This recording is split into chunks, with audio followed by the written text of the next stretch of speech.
First of all, I want to welcome you to Richardson High School. Thank you for coming out this evening. If we could at this time make sure that our cell phones are on silence. And because of the environment, if we are chatting with each other, that can be heard around the room. So if we can take any outside conversations outside. If you need translation services, at the top of that stairs you can meet Adriana and she will get you a headset.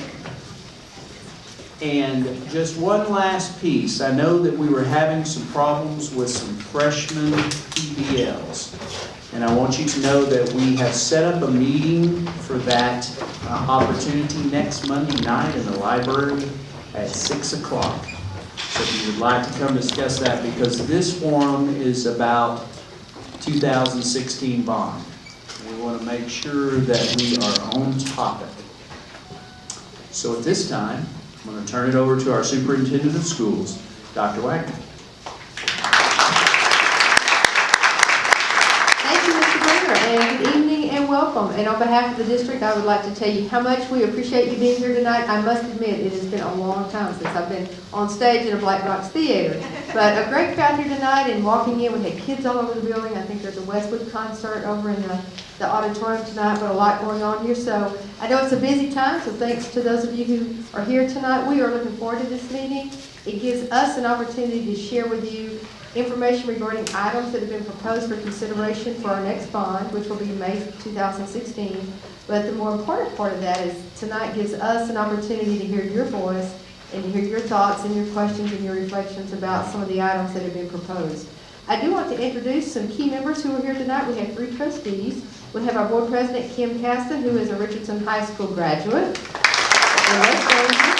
And we have Mr. Oliver and his kids, Sam and Sarah Kay, graduated from Richardson High School. We have Erin Lynn, who is also a trustee. And we have several staff members, and I won't introduce everybody, but I do want to introduce our 2 keynotes. We have Tony Harkerode, who is our Deputy Superintendent for Finance and Operations. And we have Dr. Jimmy Stone, who is our Deputy Superintendent for the academic side of the house. And I think we've got 3 assistant superintendents here tonight, Dr. Goodson and Tabitha Brown and Sandra Hayes. And so wave so people will know who you are. Okay. And our Deputy Director of Communications, Kara Altman. Okay, outside. And we do have translation services here tonight. But let me, I know that we want to move forward pretty quickly, but let me just frame up how we're going to have the presentation tonight. Mrs. Caston is going to kick us off with some comments on behalf of the board. And then Mr. Harkerode has information to share regarding finance, credit ratings, bonds, and some of the items that have been proposed for the bond. And then Dr. Stone is going to talk about enrichment areas. And these areas are the areas in which we really need your feedback because they are very transformational in nature. They take us from where we are right now to tremendous opportunities for kids and students. And across the district, we have right at 39,000 kids. So we're going to be asking for your input in those areas. And so what I would ask you to do tonight is you hear the presentation, I want you to think first about what is best for kids in Richardson ISD. That's where we started. And then I want you to personalize it and ask yourself what is best for your particular students. And then I want you to think long term and ask yourself what is best for the district as a whole and for the community as a whole. We have a lot of information to share tonight. I would ask you that you hold your questions until the very end. We've got a lot of data and a lot of your questions will be answered in the presentation. We have 2 mics set up, 1 on each side, and so we'll take questions. I would ask if you have multiple questions to limit those to 2 and give everyone an opportunity to ask questions, and then we'll stay at the end if we need to handle additional questions. So does everybody kind of understand the format for the meeting tonight? Are we good? Okay, Mrs. Caston. Thank you, Dr. Wagner. Well, to me, this is not the Black Box Theater. To me, this is the band hall of 40 years ago, and I stood probably about right here as a percussionist. An interesting fun fact about the Board of Trustees. Jean Crombono and I graduated from Richardson High School together in 1976, and Kristen Anderson-Kewen graduated in '87. All 3 of us were members of the Golden Eagle Band, and I think we're one of the few boards in the state of Texas where we have 2 drum majors. Both Jean and Kristen were drum majors here, so our roots are deep. And that really speaks to my comments tonight. One of the things that you hear me say often when we get a chance to get together is I talk about how Richardson ISD is a destination district. And for many of you, or for many of your parents, my parents in particular moved to Dallas 42 years ago, and literally on the plane, my dad was told, you need to live in Richardson because your kids need to go to Richardson schools. And today, that's the objective of this board, is that we want the Richardson ISD to continue to be a destination district for families who want to work, live, and play in a great community with fantastic schools. So that's the objective that the board has stated for this bond, is we want to continue our role as being a destination district. The second thing that I would want you to know is, as you're hearing about this bond tonight, is keep in mind the 3 strategic goals that the board has established for 2015-16 and going forward, and there's 3. The first is an academic goal, where it is our intent that every student who graduates from an RISD high school have at least 3 hours of college credit or a license or certification that will prepare them for a job or career that pays them a living wage right out of high school. The second strategic goal that we have surrounds our people, because you know that you're only as good as your people, and we have fantastic teachers, staff, and support personnel in Richardson ISD. So we've created a strategic plan for our teachers and our staff that addresses 8 different initiatives within human resources: compensation, flexible career paths, rigorous professional development, and building leadership capacity for our teachers, to our administrators, to our staff folks, all the way up to our superintendent. And then the final strategic goal that we had was a strategic goal for this bond 2016. And the intent of this is that we want to have a thoughtful and intentional strategic plan as we go to the community to ask them to invest in our schools.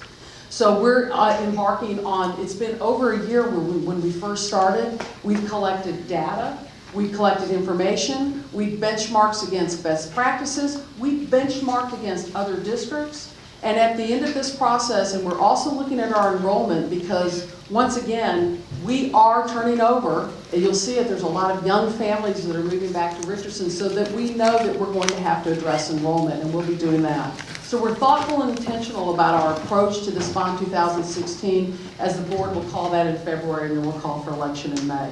So I want to thank you all for being here tonight, and with that, I'm going to turn it over to our Deputy Superintendent for Finance, Mr. Tony Harperroad. Great, thank you, I'm Tony Harperroad. I've lived in the Richardson High attendance area for 24 years. Have 2 sons who graduated from Richardson High. I recognize several teachers that had one or both, Mr. Strohmeyer, Ms. Moss, that had one or both of my boys. Sorry about that, but if they gave you any trouble, we want to talk to you a little bit about, give you an overview. These are the items we want to cover tonight quickly on the background piece, so we can move into the enrichment portion and what we're talking about for the proposed 2016 bond. I want to give you a little on the background part is what role do bonds serve in RISD finances? Bonds can be used for anything that are considered capital in nature. And what does that mean? That means anything with a useful life of a year or more. Bonds are debt. I mean, that's just another way of saying debt. So that's the role that they serve. We have developed bond guiding principles with the help of our community going back to 2000 is when that started. And those bond guiding principles range all the way from developing a long-range facility plan. We didn't have one prior to 2000. We developed that in 2000, 2001 that we have used to help frame up our bond requests every year since, including a long-range debt plan. We didn't have that necessarily prior to 2000. Building capacity as far as our debt's concerned in regular intervals so that we could be able to meet our ongoing needs. It also included, as part of that capacity, they felt very strongly about trying to match life of asset with life of liability. And what does that mean? The best example is a computer. They felt very strongly that they did not want us to pay for a computer, which is a short-term asset, has a useful life of maybe 5 years or so. They didn't want us to pay for those with long-term debt. Don't issue a 25-year bond to pay for a 5-year asset. So we don't. We match the life of the asset with the life of liability. We pay down our debt more aggressively than virtually any district in the state of Texas. And that goes to the next, one of the next bond guiding principles was maintaining a strong credit rating. Because of that aggressive debt repayment schedule and the processes that we've built into our debt management, we have the highest bond rating of any district in the state of Texas, and there are only 4 other districts that have as high of a bond rating as our ISD. Now, what does that mean for you? Our bond credit rating works just like your bond credit rating does. The higher our bond credit rating, the lower our interest costs are, and the lower our interest costs, the more value that we can provide to our taxpayers. We do have other methods of meeting our needs in addition to bonds. The operating budget can be used for any legal expenditure, but because of the constraints of school finance, we've had to really focus those on operating expenses, teacher salaries, utilities, all those kinds of recurring expenses. When we have a positive variance on our operating dollars, when our revenue comes in and it's higher than projected or expenses are lower than projected, we have taken, over the last 9 years, we've taken that variance and we've moved it over into a fund that we call Capital Projects Fund. And what we've done with that is it gives our board the discretion to be able to address some of those capital items that present themselves outside of the scope of when a bond has been built. The best example would be the construction that we've completed over the last 3 years at 10 elementaries and 1 junior high to add classrooms. Those were outside the scope of the 2011 bond. We didn't want to compromise that scope, and so we used those capital projects funds to pay for those additional classrooms at those buildings so we could meet the needs of those communities and then still honor the scope of the bond. The 2011 bond was $170 million in total. That dollar amount represented the amount that we could issue in debt without increasing the debt tax rate. And that always kind of creates a frown on people's faces. How are you able to issue more debt without going up on the debt tax rate? It goes back to those bond guiding principles about aggressively repaying our debt. We pay it down quickly enough to where we create capacity in those 5-year intervals. So this is how much we could issue without increasing the debt tax rate for 2011. We have a short video that does a better job of describing what was included in 2011 than I could. So Brian, if you would play that for me, please. In 2011, Richardson ISD voters approved $170 million in bond funds for our district. Thanks to your support, Bond 2011 is making a difference in the educational lives of our students. RISD schools require continued capital maintenance to provide safe, comfortable, and functional learning spaces. Heating, ventilation, and air conditioning, roofs, interiors, clinics, mechanical projects, plumbing, security, electrical, and energy management systems were refreshed, upgraded, or replaced. Fine arts and athletics were also addressed through work done at all 4 high schools' auditoriums, renovations of all 8 junior high fine arts areas, as well as new equipment and uniforms for athletics. Playgrounds underwent safety upgrades and dated equipment was replaced. The Environmental Studies Center, visited by thousands of our ISD students annually, had improvements made to the pond area, including a sustainable water source. All schools had some type of facility update. 5,000 tons of HVAC equipment was replaced, about the same tonnage as 125 18-wheeler trucks. 57,700 square feet of corridor flooring was replaced, about the same amount of flooring it would take to cover a football field. And Bond 2011 made it possible to replace 679,023 square feet of roofing, a little more roofing than what is on AT&T Stadium. Technology comprised 31% of Bond 2011. Multiple projects were completed to allow technology to be integrated into all subject areas to provide real-world experiences for students. Every single facility received technology upgrades. Students in the digital age learn in different ways than decades ago, and designs that worked well in the 1950s through the 1970s aren't ideal to serve the needs of learners in 2015. Bond 2011 impacted all 55 campuses. Of those, 17 had major capital projects. As we close out work on Bond 2011, we pause to say, Thank you. Thank you for voting. Thank you for investing in my future. Thank you for supporting the bond. Thank you so much for supporting public education in our community. Thank you for caring about our schools. Great, thank you, Brian. The timeline for the 2016 bond, it started a little over a year ago, and looking at those bond guiding principles, making sure that they align with district's vision, mission, and goals, and our profile for what we want for students and staff. We also visited with our community bond advisory group to make sure that all those bonding guiding principles were still relevant. We looked at our facility assessment plan. We took the next group of items that would fall within this next 5-year period that we would expect to reach end of useful life. We captured that. We've looked at our strategic technology plan. We've also walked every one of our buildings with our building principals to determine what their needs are and their priorities are for staff. And we've incorporated all those things into this bond, 2016 bond planning document. It's a little different with this cycle compared to some of the other, all of the other cycles. What we heard from the community and the board as part of the 2011 bond is that you wanted an opportunity to provide feedback on the items before we finalized the package and made recommendations to the board and the board voted on it. So what we had done in the past is we would receive requests from all the campuses, all the department heads, and then we would refine that list and try to bring that down to what we felt like we could afford to issue and we wanted to recommend. What you're seeing in the material that you have is really more of the raw requests from staff and from all of our campuses. It has not been refined. These are the items that have been requested from all the various departments and campuses throughout the district. So that's a little different. So we're asking for your feedback on those items, and then what we will do is take all of that feedback, as Ms. Caston mentioned, share that with the board. This will culminate with the board calling an election in February based on all this feedback, making a determination of how much they want to issue the bond for, how many propositions. We have historically done one proposition bond, but we're certainly not obligated to one proposition. The City of Richardson recently held a bond election in November and they had 4 propositions on it. So the board will have to make that determination. We'll then move to other meetings, but they'll be more educational. We'll just be providing information and not really soliciting feedback at that point because the board will have already called the election. That will culminate with the election in May of 2016. What we've done for 2016 is we've broken the requests into 3 categories.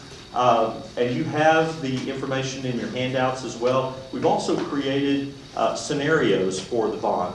You remember for 2011, we had a capacity to issue $170 million worth of debt without increasing the debt tax rate. In 2016, that capacity number is $235 million. So we've shown some scenarios on a sheet that would show you what is the impact of an additional penny of debt tax rate create? How much additional capacity does that generate? About $22.5 million of additional debt capacity. But what does that mean for our taxpayers? What does that do to your tax bill? And then we put various levels of home values on there so that you could get an approximation of what that would mean. We did it at a nickel and then at a dime as well, just so you could see what that meant. The first category, the maintenance category, these are items that we would expect to reach end of useful life within that 5-year band. So it's, we didn't necessarily anticipate that there would be a lot of debate about whether or not, like for Richardson High, for example, part of the maintenance category for Richardson High includes replacing part of the roof. There are a lot of different pieces and components to Richardson High. We've already replaced some of the roof. There's some other pieces that would reach end of useful life within that 5-year period.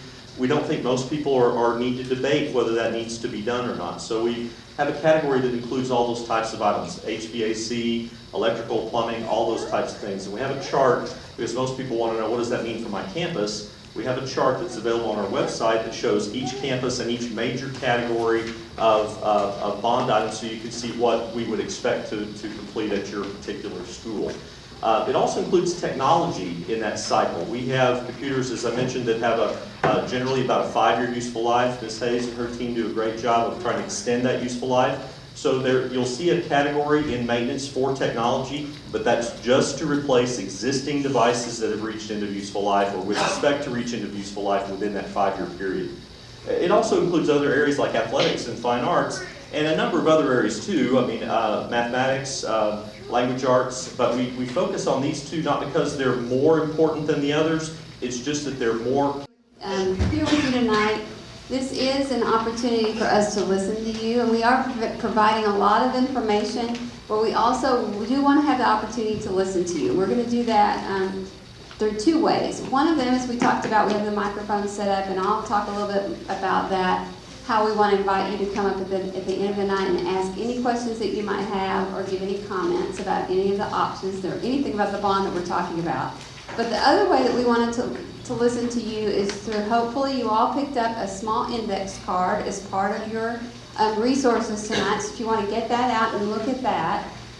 Because if you look at the front of that index card, it lists for you 4 different enrichment options. And those are the 4 areas I'm going to be talking about tonight. There's also a space for you to write in. If there's something that you think has been completely left off in terms of consideration, a number of people have been putting in terms of that extra space there where it says other, you can write in something that you would want us to consider to think more about, as well as any comments, and we welcome your comments. So we want to hear from every single one of you through that index card, and when we're done here, I'll ask anyone that wants to come up, and we'll stay as long as you want to ask questions or make comments.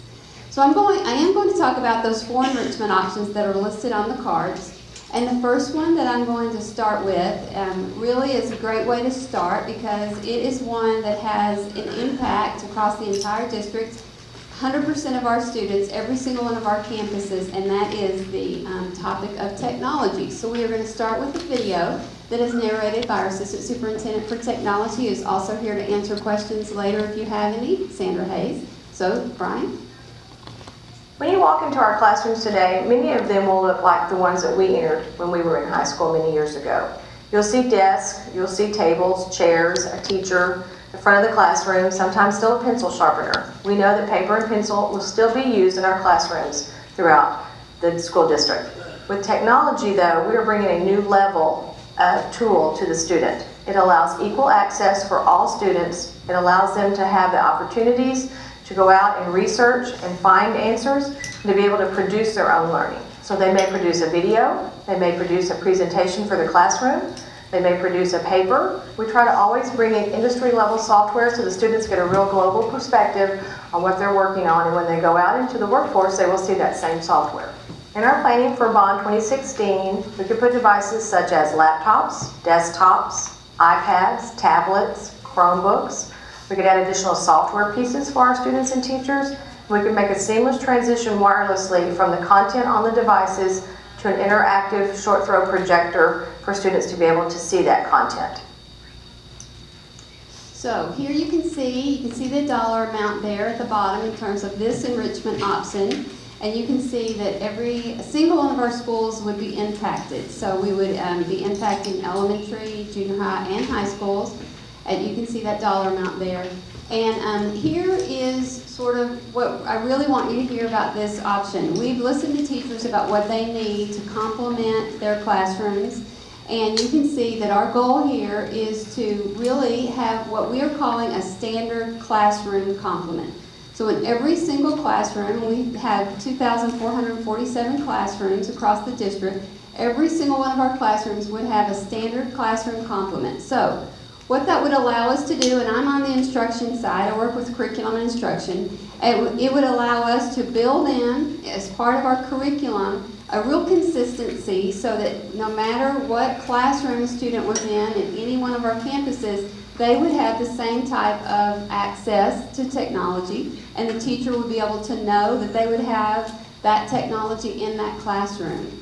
And earlier, Mr. Hockerode talked about the capacity part of technology and the maintenance part of technology, and replacing those devices, those computers that have reached their end of life is one part of the bond. That's the maintenance part. So all of the computers and printers that have reached their end of life, we'll be going in and replacing those as the maintenance part of the bond. This part of the bond is really talking about adding more things to be able to build that classroom complement. And a great example of that, you see at the front of the room, we have the projector that's on this table. Many of our classrooms have a similar type of setup. They have a projector that's on a cart.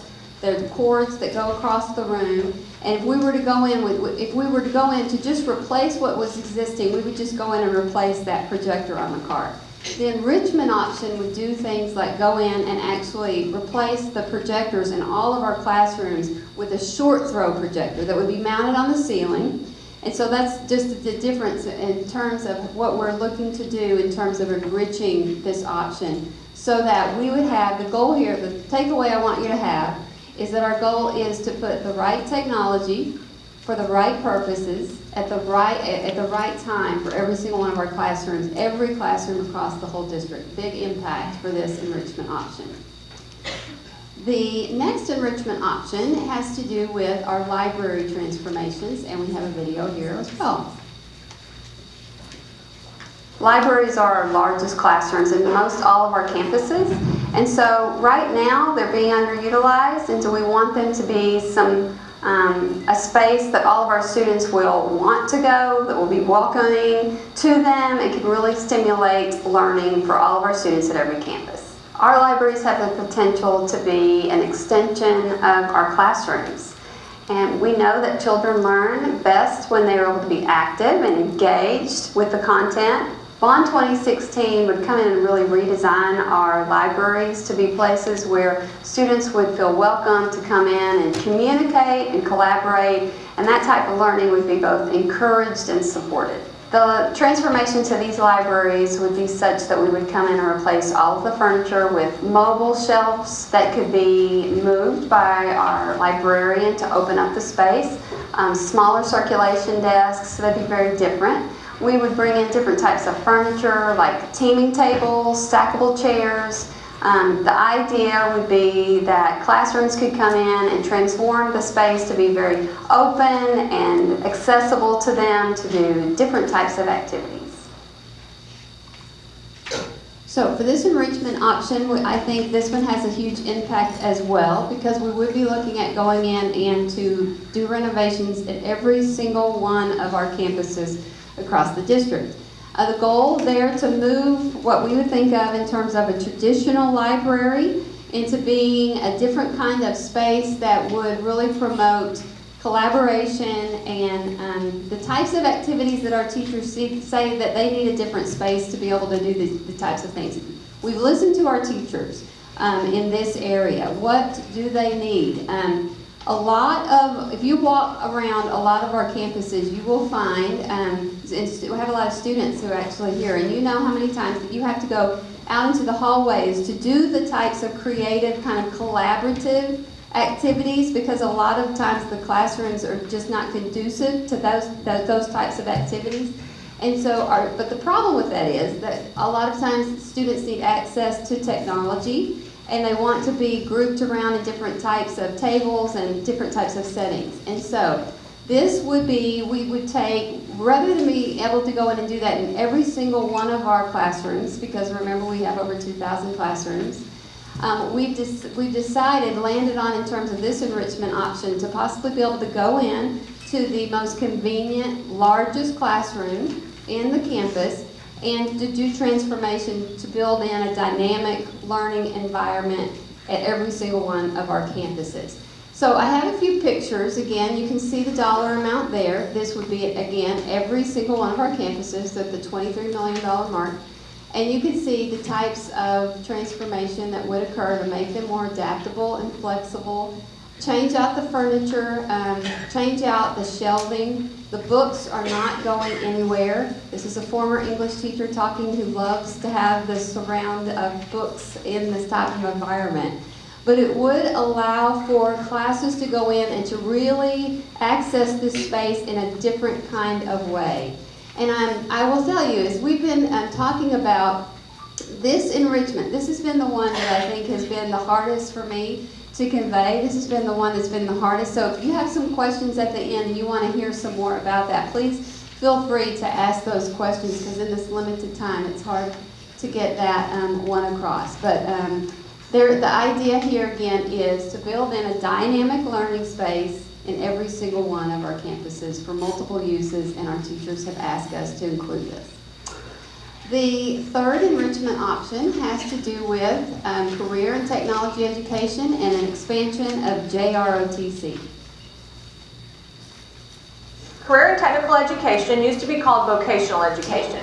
So for many of us going through our high school years, we took home economics and shop classes. Today, career and technical education expands 16 different federal clusters and allows pathways in over 300 different career options. We have 14,000 plus current enrolled students here in RISD in our CTE programs. The end result for CTE students in RISD is to obtain a license, certificate, or certification that leads them to employment. We researched and looked at the labor market statistics for our community and what jobs would be available for our students over the next 10 years. We identified 4 different priority sets of career clusters that students would need to have experience in order to go directly into the job fields in our area. These career clusters include things like health science, teacher training, IT and STEM, and business, finance, and marketing.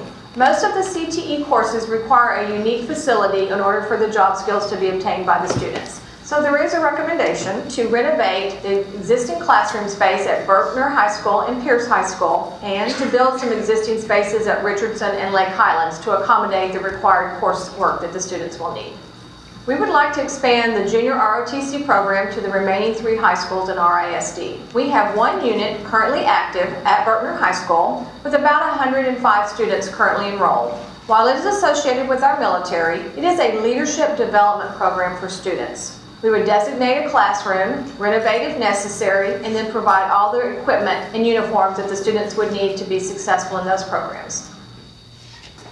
So you can see, I think this one has a huge impact as well, because while we are just expanding CTE classes at classrooms and programs at all 4 of our high schools, all of our students who are in any grade at any across the whole district will eventually, we want you to stay. And for those of you in this feeder pattern, to graduate from Richardson High School. And so all students, we believe, will eventually be impacted by expanding these programs. We have a goal in Richardson ISD that every student would graduate with 3 college hours or a certificate or license. And so this particular enrichment is definitely in support of that goal, to expand programs, as were mentioned in the video, at every single one of our high schools. So you can see the dollar amount there. Huge impact, again, for our entire district.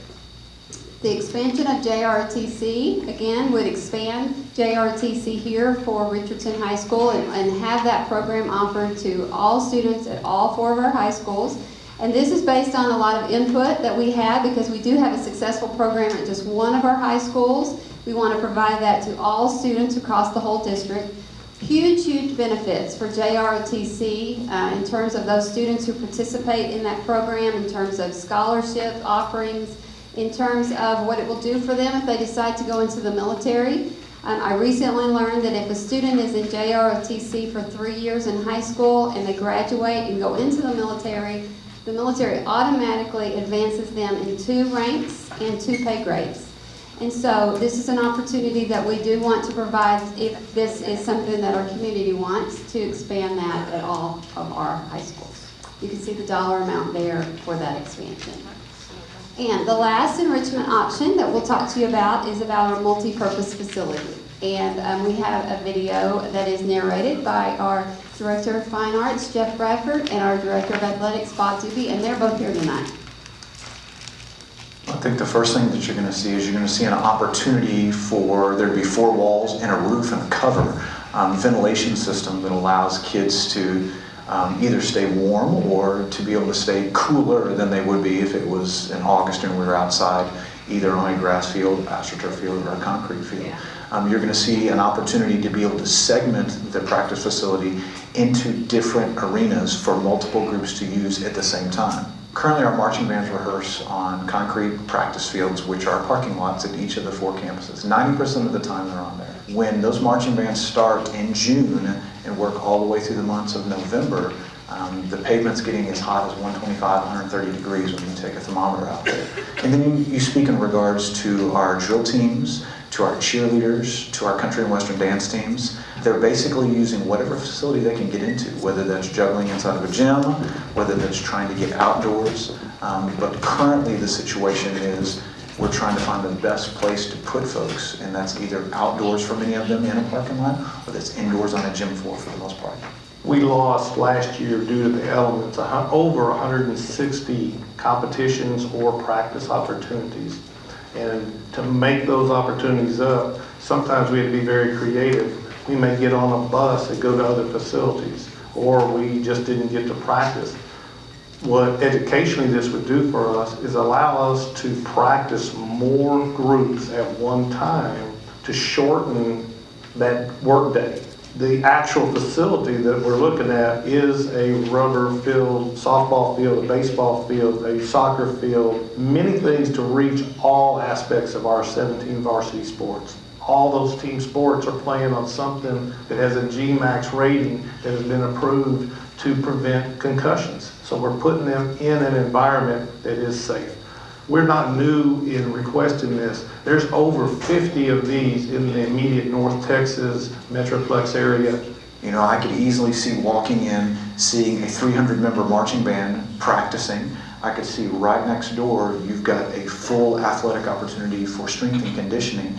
Next door to them, you're going to have the drill team possibly. You've got this multitude of different things going on at the exact same time in a safe and secure environment. So, multi-purpose facilities, practice facilities, you can see one in each one of our 4 high schools. You can see the dollar amount there for the purchase of all 4, to build all 4 of those. And also, I want to talk to you about the impact for these types of facilities as well, because we foresee that they would be utilized by, we've talked to a lot of different people that have these facilities, and our directors have done a lot of research on those. As many as 1,500 students in any given day could have access to these in terms of all of those groups that you see listed there. We see them being utilized not only by our high school students, but by our junior high students, and our feeder pattern students would have access because we want to expose them to all of the facilities. Definitely our 6th graders coming on and over and having exposure to those would be a goal. And even community events that we see that if we were to build these, we would be using these every day by just so many people if we were to decide, if our community decides that these are something that we want to have built in our in Richardson ISD. You can see the location there for all of them, and zoning in there on Richardson High School. You can see the location, and we can talk to you more about that in terms of an option there. So a couple of specs for you on these multi-purpose facilities. We're looking right now at different options. Right now, that dollar amount that you have there includes an 80-yard turf surface, safe surface, as he talked about in the video, a weight room, a large expanded weight room, because that's one of the things that we hear is that our weight rooms in our high schools, we need to have them to be larger, and to meet the needs to be safer, we need to have them be a different type of facility. And then we would take the existing weight room that we have and we would renovate it to be used by our wrestling students. So it would be a wrestling space. Expanded space for fine art storage, athletic storage, potentially a classroom would be part of it. And so those are just some of the specs that we can answer any more questions that you might have about those. But the goal there and the thought behind that is that in terms of reaching the impact, just to provide another safe space that our students could utilize to leverage their success. About those 4 options, and you have them listed on the card. And what we want to do now is just open it up, because we're here to listen to you. We're here to give you the opportunity to make comments or to ask any questions that you might have beyond just what you will leave for us. And we hope again that you'll leave something on that card. Everyone will leave an index card with us. So the microphones are now open. We want you to come up and to ask any questions that you might have about Bond 2016. I would say we've introduced, and we have a number of our staff members here tonight, so representatives from elementary and secondary. If you do have any questions about other things other than Bond 2016, we're here to answer those after the meeting. So, but for now, we want to ask you, if you will, if anybody has any questions, come on up. Comments? The microphones are now open.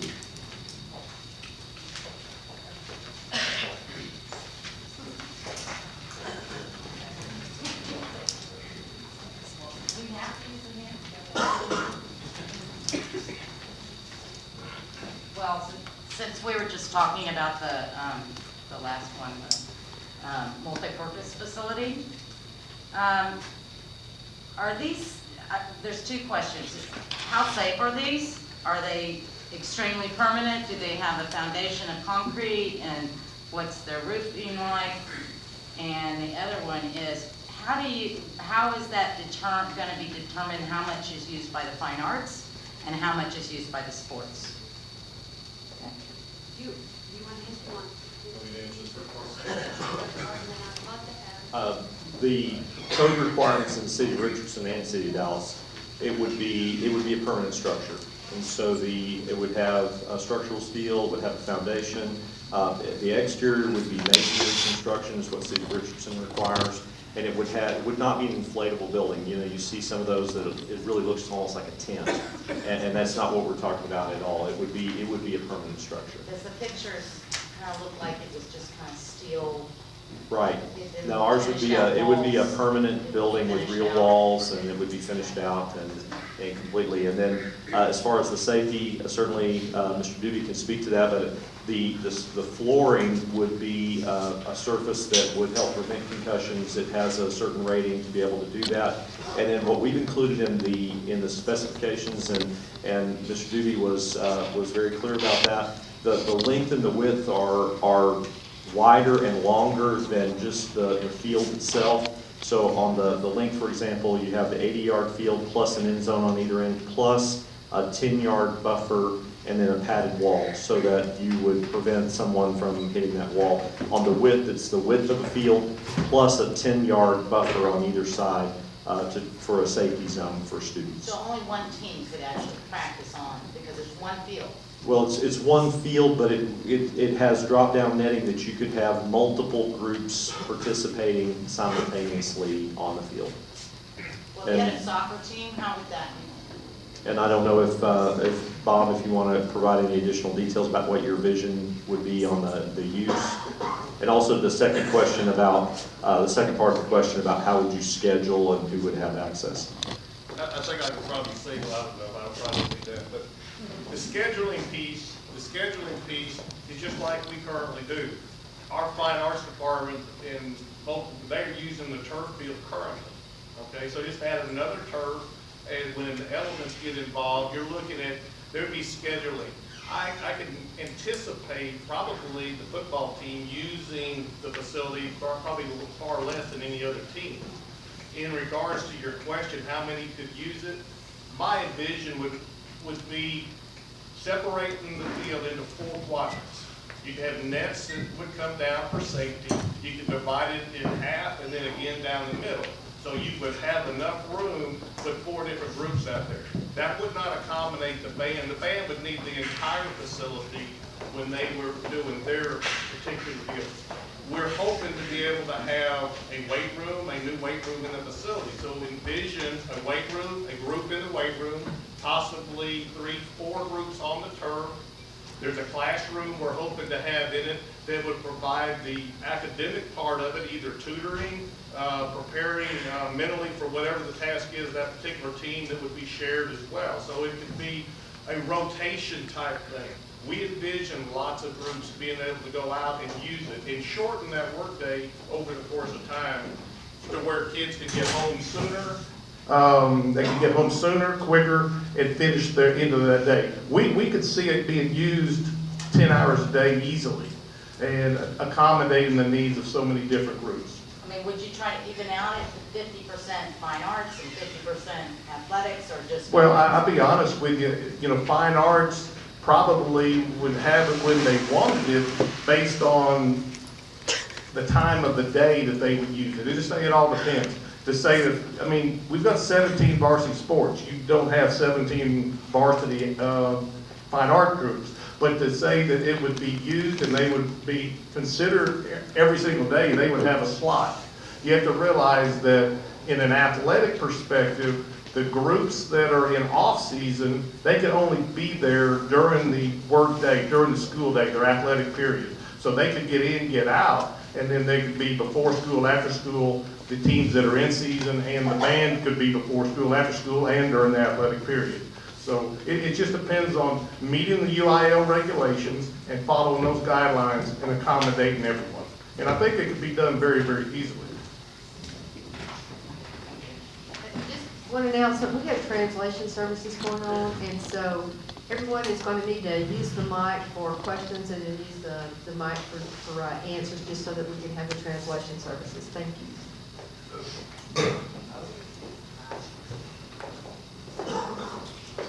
Sorry, we kind of spun that around on, there you go.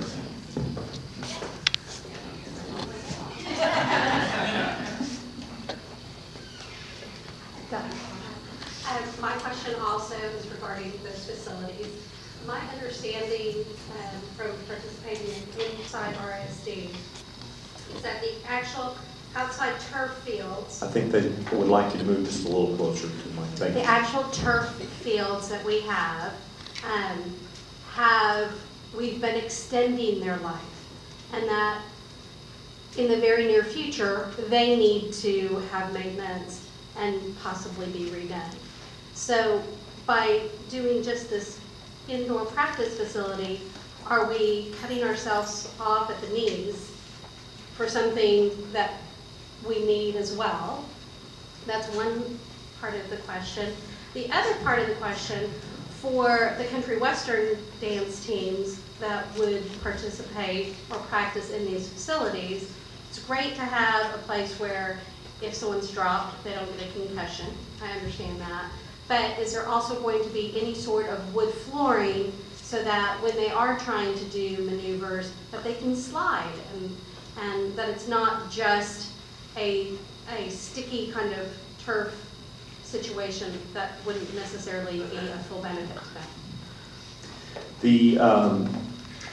The turf field, sorry, the turf at the, so where I stand makes a difference, okay? Is that what the X on the floor is for? I will stand on the X.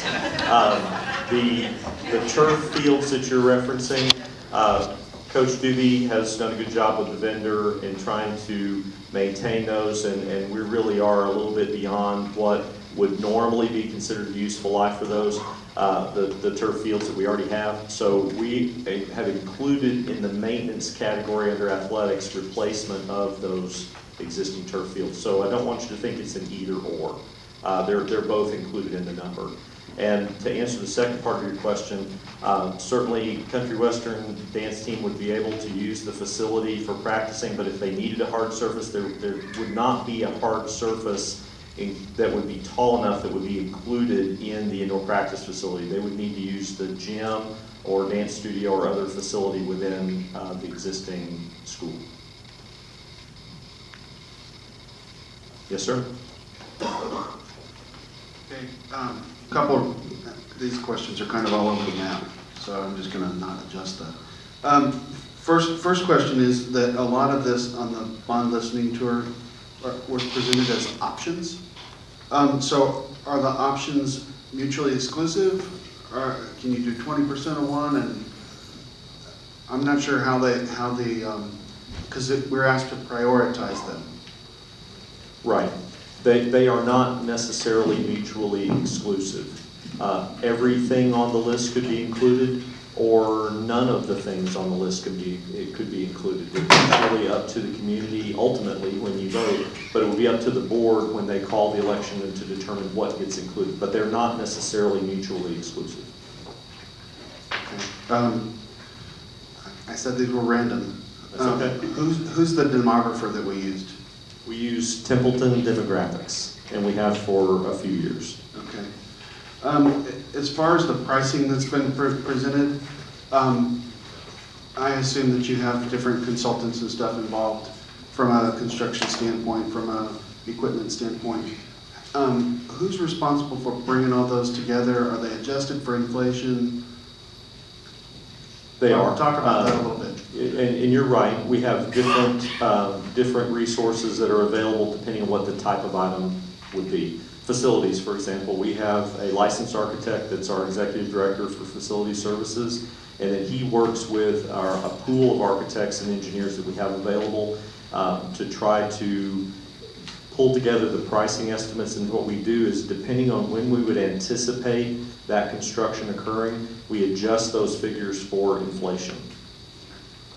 And we use a construction inflation index on that, which is a little bit higher than just regular consumer price index.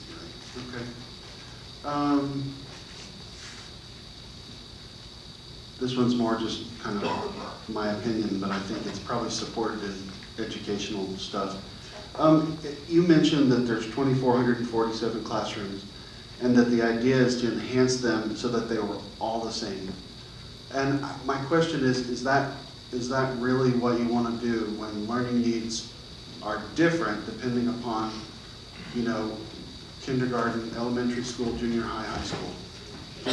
What goes into that kind of decision so that they're all, it would seem to me that in high school they'd all want to be the same, but maybe not the same as what you get in first grade. And that's a great question, and a great thing that you would allow me to even expand upon.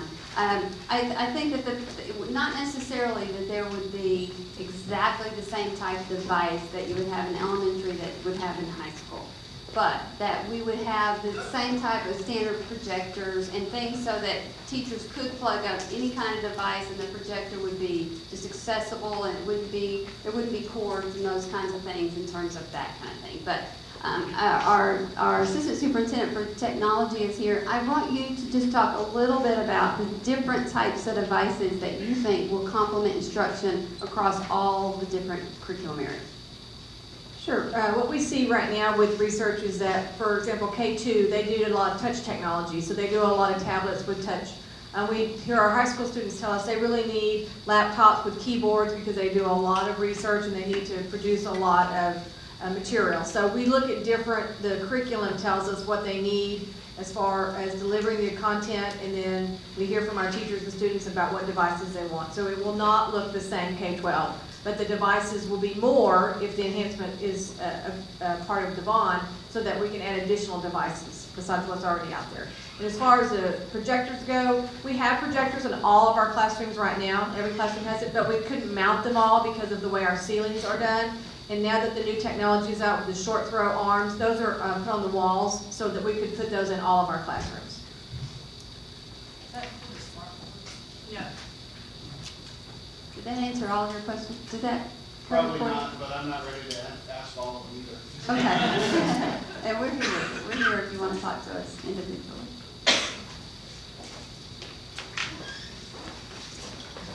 I just wanted to, first of all, I have a couple questions. First of all, I just want to thank y'all for the opportunity that we have to come out.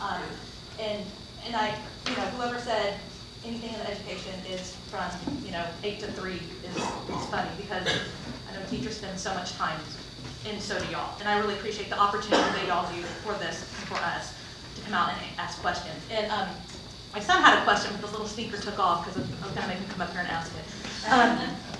But just seeing his eyes when we're going over some stuff. He goes to Westwood, so they do a lot out in the halls in that area, and he was just like, we need that, so, it's just great to see that even the kids notice.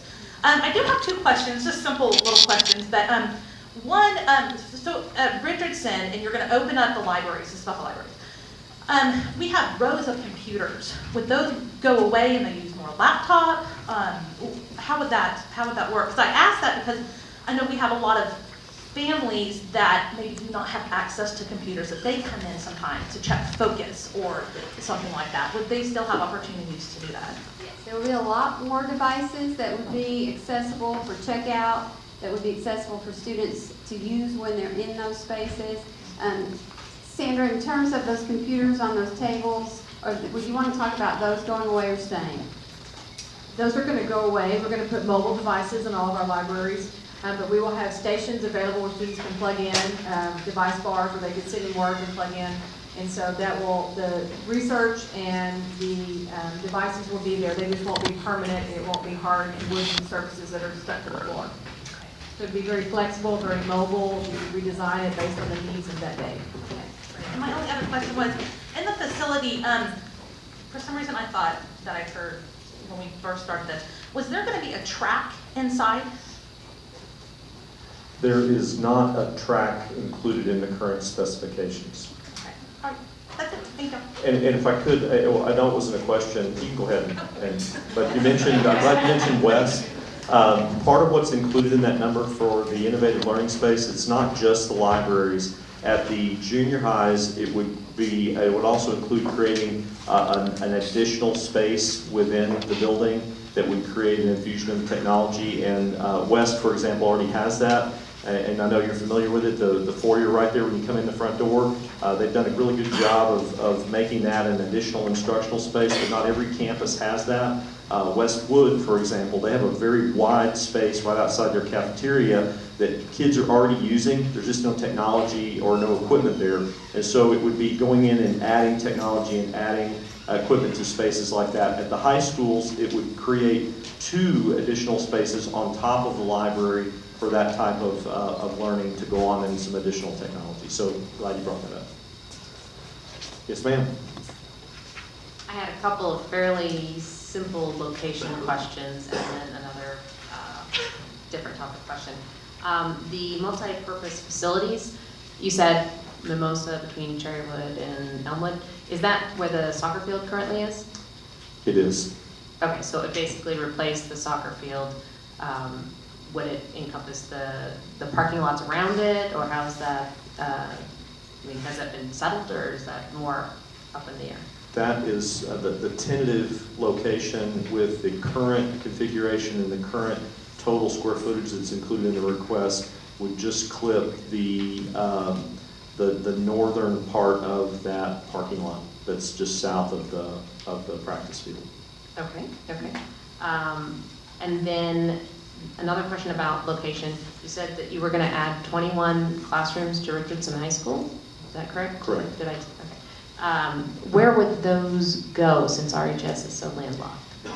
That is, that's a great question. And, you know, we have some really pretty severe constraints at Richardson High, as you all of us well know, if you're familiar with the campus. The proposed location would be on the north, that would be the northeast side. It's really that area where the environmental center is right now, and what we would have to do is replace that environmental center and where Mr. Strohmeyer is.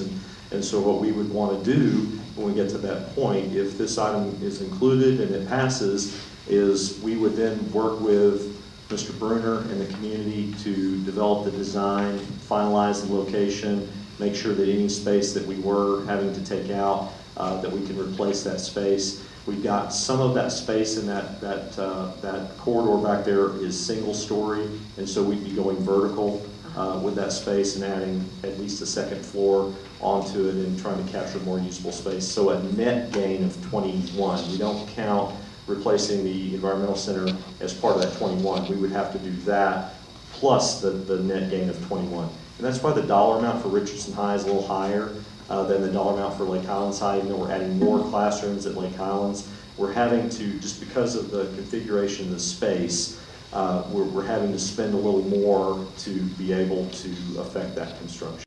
Are planning on replacing the environmental center, and that is included? Yes, in its current draft. Now, you know, again, it's tentative, and we would want to work with Mr. Bruner and the community here as far as the final location, but and we're certainly open to suggestions. It's just such a tight footprint here. There just really are very few options to make it part of and attached to the existing building.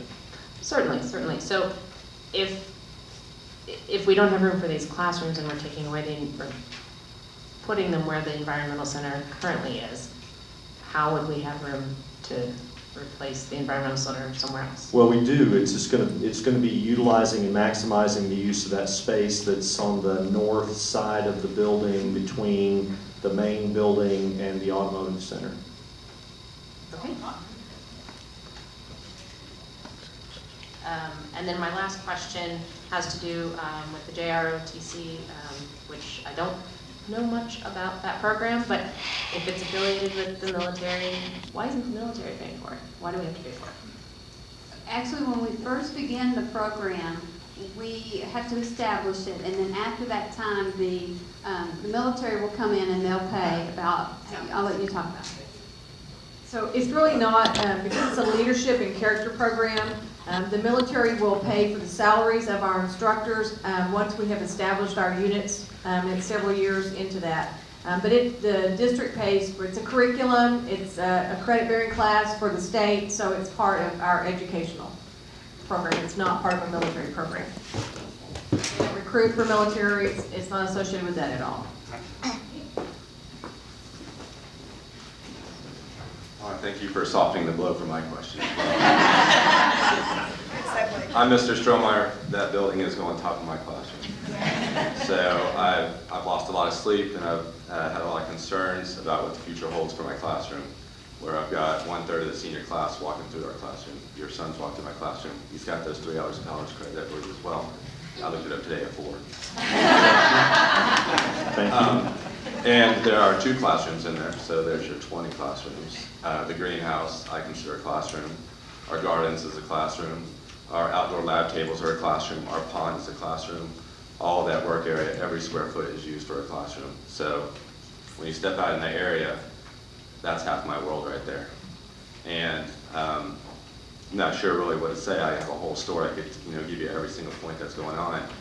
But I really hope that you hold your word to say that we have our say in how that's going to be developed. To get those college credits for, if I reach my goal of 60%, it'd be 120 students getting college credit out of my classroom. The flexibility of the school let me do what I want to do has expanded our class from 9 students to 198 students this year. With 5 sections to 7 sections now, and a new teacher as well. The other schools who do not have this flexibility, 1 section and 2 sections for the last 3 to 4 years. So I hope that we can keep this program going, where students every day, including today, has just announced their major to be environmental science education from psychology, where students have gone from dentistry to wildlife management, never knew that could be a career, only a hobby. It's a very dynamic class. I truly believe it should be required of all students, and even teachers come and get involved in our gardens as well. Our principals have the gardens out there too. We have a golf team out there that comes out every once in a while, which is a very special location for most of those players too. So I just hope, and I'm glad that you said vocally that we have a say in how to design this, because it's definitely, it's my world, and it's hopefully the students that have come to support me our world as well too. So is there anything that, is there a greenhouse possibility for there? Is there any green space possibility out there? Is there any footprint going to be planned? Kind of like how you have the footprint for the multi-facility, is there a footprint for that out there? All of those things can certainly be included in that. And, it's a strong program, and you do an outstanding job, Mr. Strohmeyer. And so, you have increased, as you mentioned, you've increased the participation there significantly. We don't want to do anything to detract from that. That's something that Richardson High values, we value, and so we want to include you in the design pieces and make sure that we're able to include all the aspects that you want to include. We just need to make a better use of where that space is right now. And we think we can do all those things so that the footprint on it, the tentative footprint, the little overlay, it's we're working on that. We have a draft of it, but it basically takes that space and then goes vertical. But then being able to capture a greenhouse and all the other aspects that you mentioned, all those would be part of the design, and we expect you to be part of the design team. So I really don't want you to lose sleep about this. We want to include you. We include Mr. Bruner, and then anyone else that he wanted to include from the campus level, whether it be staff or parents, as part of that. And then what we would do is bring you preliminary designs, and because it's a little easier to reflect on a draft, and then let you pick that apart and decide, I like this, I don't like that. I'd like to add this, I need to modify that, you and other folks. And then, ultimately would be Mr. Bruner and making the decision at the campus level and then sharing that and going forward. So absolutely, we would want you to be part of that. Thank you very much.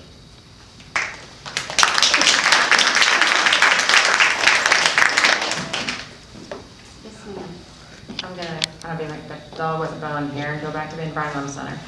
That's okay. I didn't grow up here in Richardson. I grew up in Kansas and Houston, but I love it here. I've been here for 20 years. But I don't have the history with Richardson High School that a lot of people seem to have. But I find the Environmental Center to be very exciting and very important. Parts of the school that are old enough that we could just tear them down and build up 3 levels. G Hall is very detached and very difficult to get to. Is there any way that we could go up instead of, since we are so landlocked? Yeah, again, the location is the tentative location, and when we get to that point, if it's included and it passes, then we would visit with the community and the staff and look at, are there any other possibilities? We've looked at it as several ways, and I'm certainly not trying to say that that's the only solution. We're just having a difficult time finding another solution, because part of the issue too is you have to be able to affect that construction. The timeline for that, it takes more than just the 3 months over the summer to do it. So we have to be very careful and thoughtful about, what comes down. Is something replaced before something comes down, so that we don't disrupt the space for Richardson High, since you're already so close to capacity as it is. So that would be a problem with what you're talking about on G Hall. And G Hall is, unless I'm mistaken, is the newer part of the building, so it's we wouldn't want to, I wouldn't think, tear that down. So might catch a little grief on that one, but the certainly we're open to looking at the other opportunities at the site. This is a bond question. Great. Yes, ma'am. What I'm concerned about and what I'm hearing from, I have a son that is at Richardson, is just physically being able to get through the hallways. It doesn't sound like it's safe. We know it's overcrowded capacity or whatever, but it sounds like we're beyond that. Excuse me. What I'm hearing also is that students leave the building to get around, to be able to get to their classrooms on time. They're physically having to leave the building because the hallways are too crowded. So I'm just thinking we need to really think this through on how we're going to get those kids safely through the schools. How are they going to get to their classroom? I mean, I know you're doing that, but I think disturbing an environmental center that sounds like some space that we need to leave alone. I mean, anyway, that's what I'm strongly hearing. And getting around it, I hope that it makes sense, wherever you place this addition, that it makes sense for maybe a particular interest of the students, like science, computer science. I know is sort of like, I guess, is that G Hall? No, we're at C Hall. C Hall. See, I don't even know. Anyway, but like to try to keep like things together, and I know y'all think through that. But I think we have a problem right now, a current safety problem, with students being able to move around the building. And one other thing, this was really nice to meet in this space. I love this space.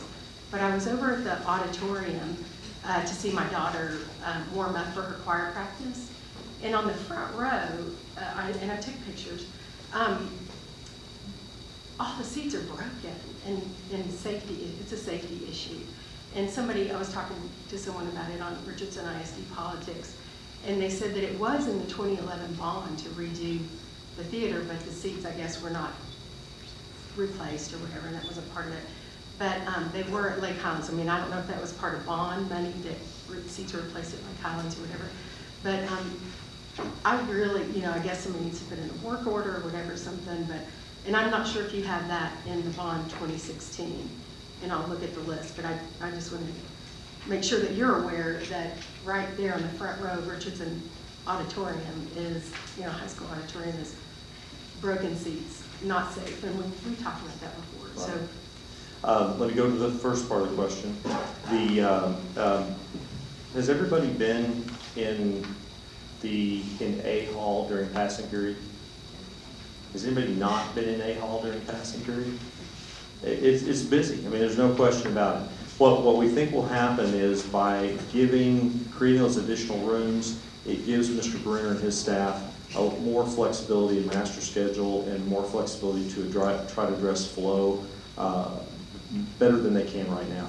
And you're right, and that's one of the advantages for Richardson High and Lake Highlands High. By doing that new construction, adding those 21 rooms, they'll be able to decide what type of rooms are those. Are those health science rooms that are specifically for that program? Are they, what type of thing? And you can cluster some of those groups together a little better than you would be able to otherwise. And so that's where Mr. Bruner and his staff will have a lot more flexibility than you might see at another school where we're renovating an existing space, because you're creating that new space that it can be designed to your specifications. So that's the first part, couple parts of the question. On the auditoriums, the dollars for renovating all 4 auditoriums was included in the 2011 bond. The decision at Richardson High with the building principal at the time was that they did not want to replace the seats. So we didn't.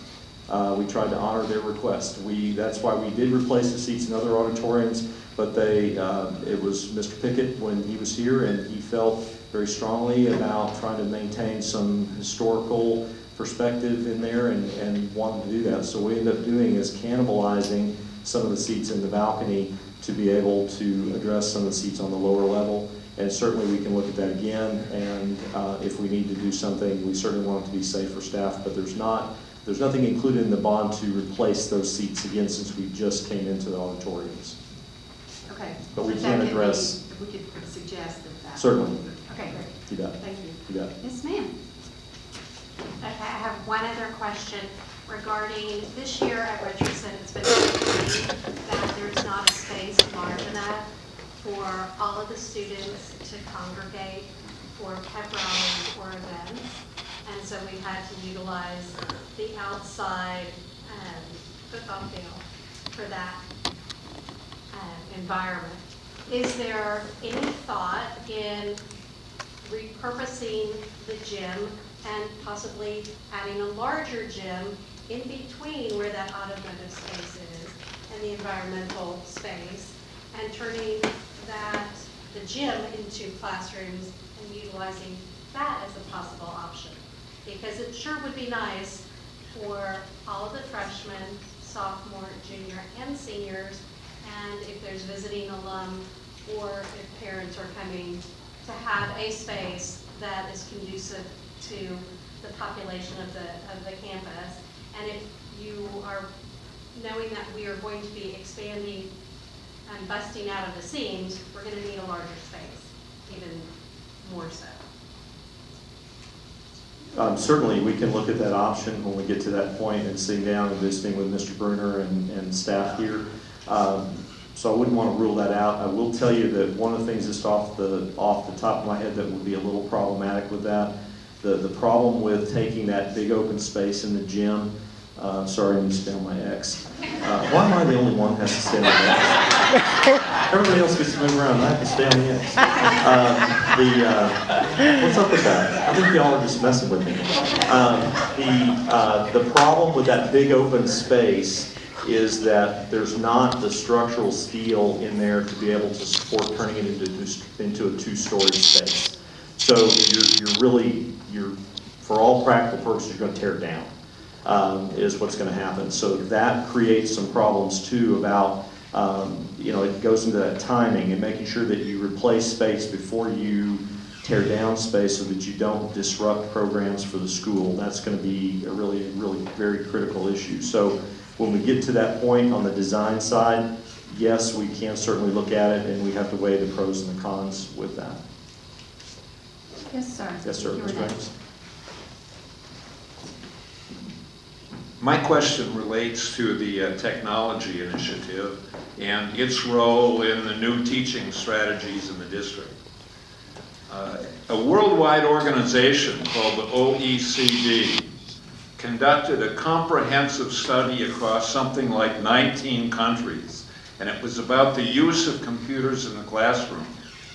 And their conclusion was that the greater dependence that students had on the computers, the lower their academic performance was on the academic tests that were the international testing. Here in Richardson, these progressive teaching technology is a part of progressive teaching techniques. And, you know, they're a mystery to most of us. Buzzwords like 21st century learning, project-based learning, we don't know what they are. But we do know that we have seen a significant decline in student academic performance in the district.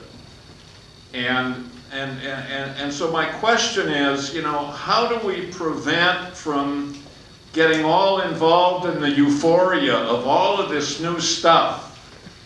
Computers in the classroom, project-based learning, to the detriment of student academic performance in the district. And, you know, I know, and I thank you for sharing that, and you've shared that research with me before, and you and I have talked about that. We do have a lot of initiatives, and I think what's really great is we have a lot of students here tonight, and I think if I were to give the students the opportunity to talk, they would definitely talk about how technology does increase their level of engagement in the classroom. And it does allow them to you know, go to different types of resources, and we are using technology to enhance our curriculum.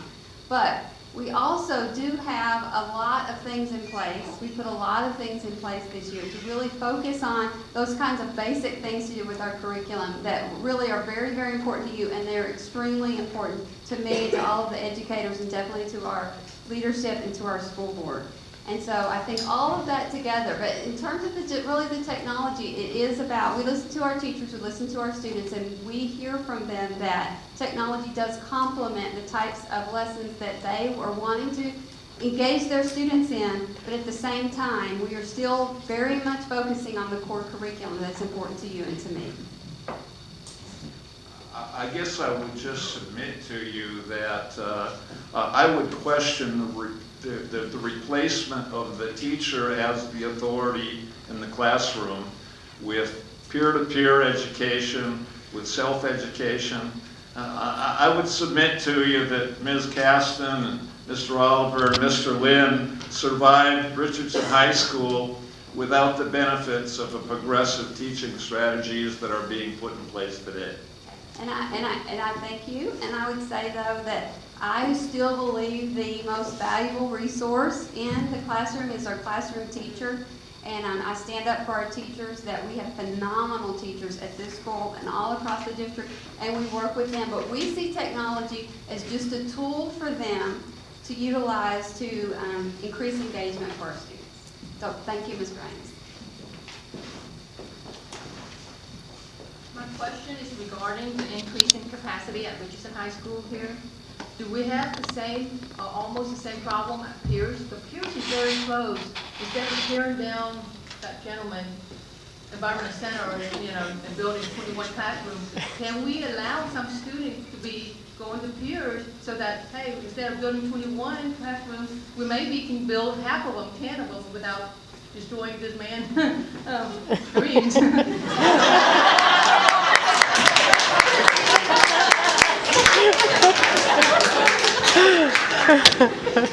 Well, we're certainly going to try not to destroy this man's dreams. We'll watch out for you, Mr. Strohmeyer. You know, we look at each school, and so Pierce, it is not at capacity, but if you look at the projected growth over time, they don't have enough room to be able to take part of the Richardson population and be able to serve those students long-term.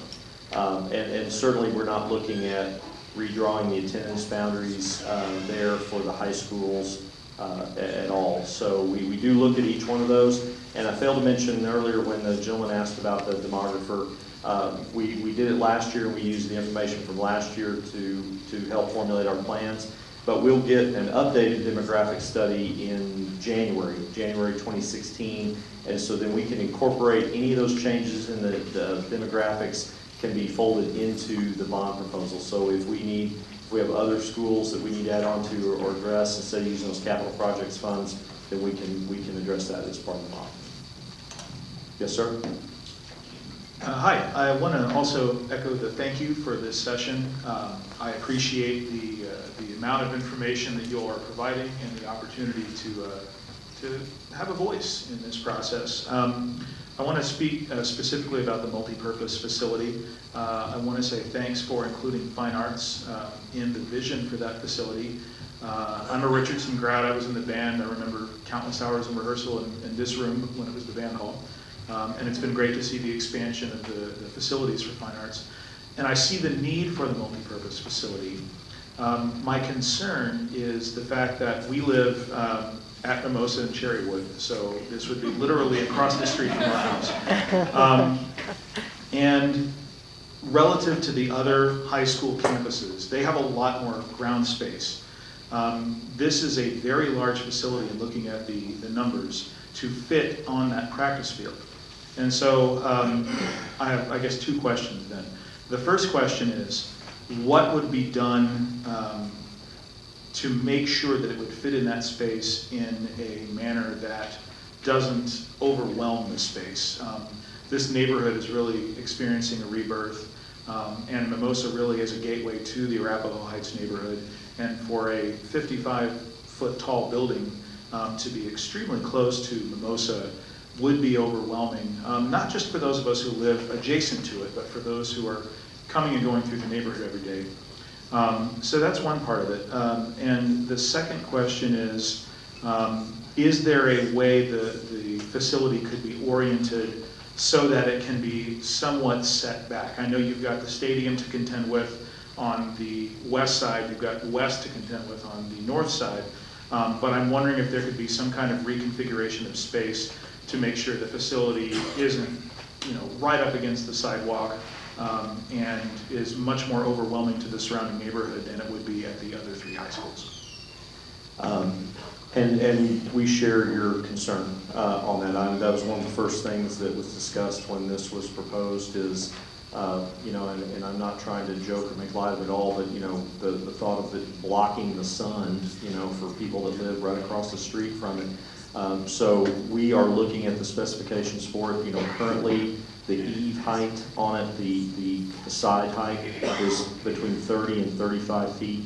The peak height of it would be between 50 and 55 feet, and that's to accommodate passing and kicking for football and soccer. And so we are visiting with Mr. Doobie about that and what modifications can be made to it. We shared that with our board last night at our board meeting, and even looked at trying to split the facility where you have the turf portion of it in one spot, and then you take all those ancillary pieces that we mentioned and put those in a different spot. And we've played with, we have looked at it as many ways as we know to look at it. Certainly we're open to trying to consider another site, and we would want to visit. I mean, it's a proposed site, so the same answer would be true for this as it was for the additions, is if it stays in and it passes, then we would want to visit with the community and visit with Mr. Bruner and his staff to try to figure out, what is the least obtrusive location for that.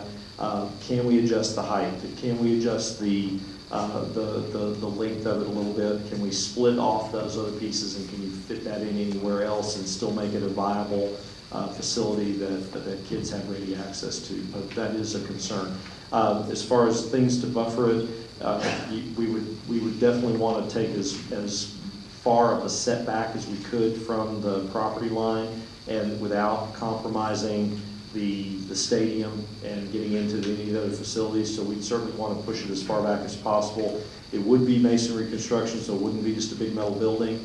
And then we would look at some additional landscaping on that side too, to try to buffer that as much as possible. And so we would want to include the homeowners that are across there as part of that design group as well, to get your input. Great, thank you. And then one short follow-up question. I notice every morning there are a number of groups, particularly from West, that use that existing practice field now. Is there a plan for where they would be able to continue having their practice?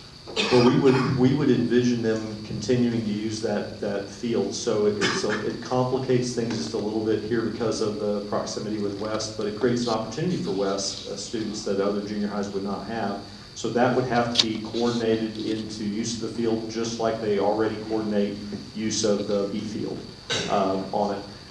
We have looked at trying to create some additional practice areas And Mr. Doobie has provided a couple of different suggestions. You know, there's a little bit of space between the baseball field and trying to think of what's on the south side of that. I guess it's the track. Between the track and the baseball field, there's a little bit of green space, but not enough, you know, not large enough for what we're talking about in the indoor practice facility, but large enough to be able to create a supplemental facility where you could have, you know, like drills and things like that. So we're certainly looking at that too and trying to create some additional opportunities on the campus. Okay, thank you. You're welcome. Yes, sir. Excuse me. Again, I'm also another Richardson graduate. I want to thank you guys for doing this. I'm glad that we have a vision to take the district even further. I'm one of those families that moved back because I went to elementary school and junior high and high school here. We moved back so my kids could go to the same schools. My wife did the same thing, went to elementary, junior high, and high school here, and we love the district, and we're glad to see that you guys have vision to take it to the next level, but that you're willing to take everybody's opinions into consideration, and so I appreciate this. My question is just, I'd like for all of this to go ahead and happen. I love what we're saying. I love all the ideas on this.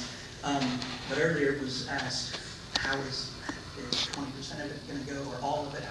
How exactly will that be determined on, you know, these 4 points? I love all 4 of them. How will it be determined which of the 4 or all the 4? I mean, how is that going to be determined? What actually goes into the vote or whatever? Well, you know, part of it is your input.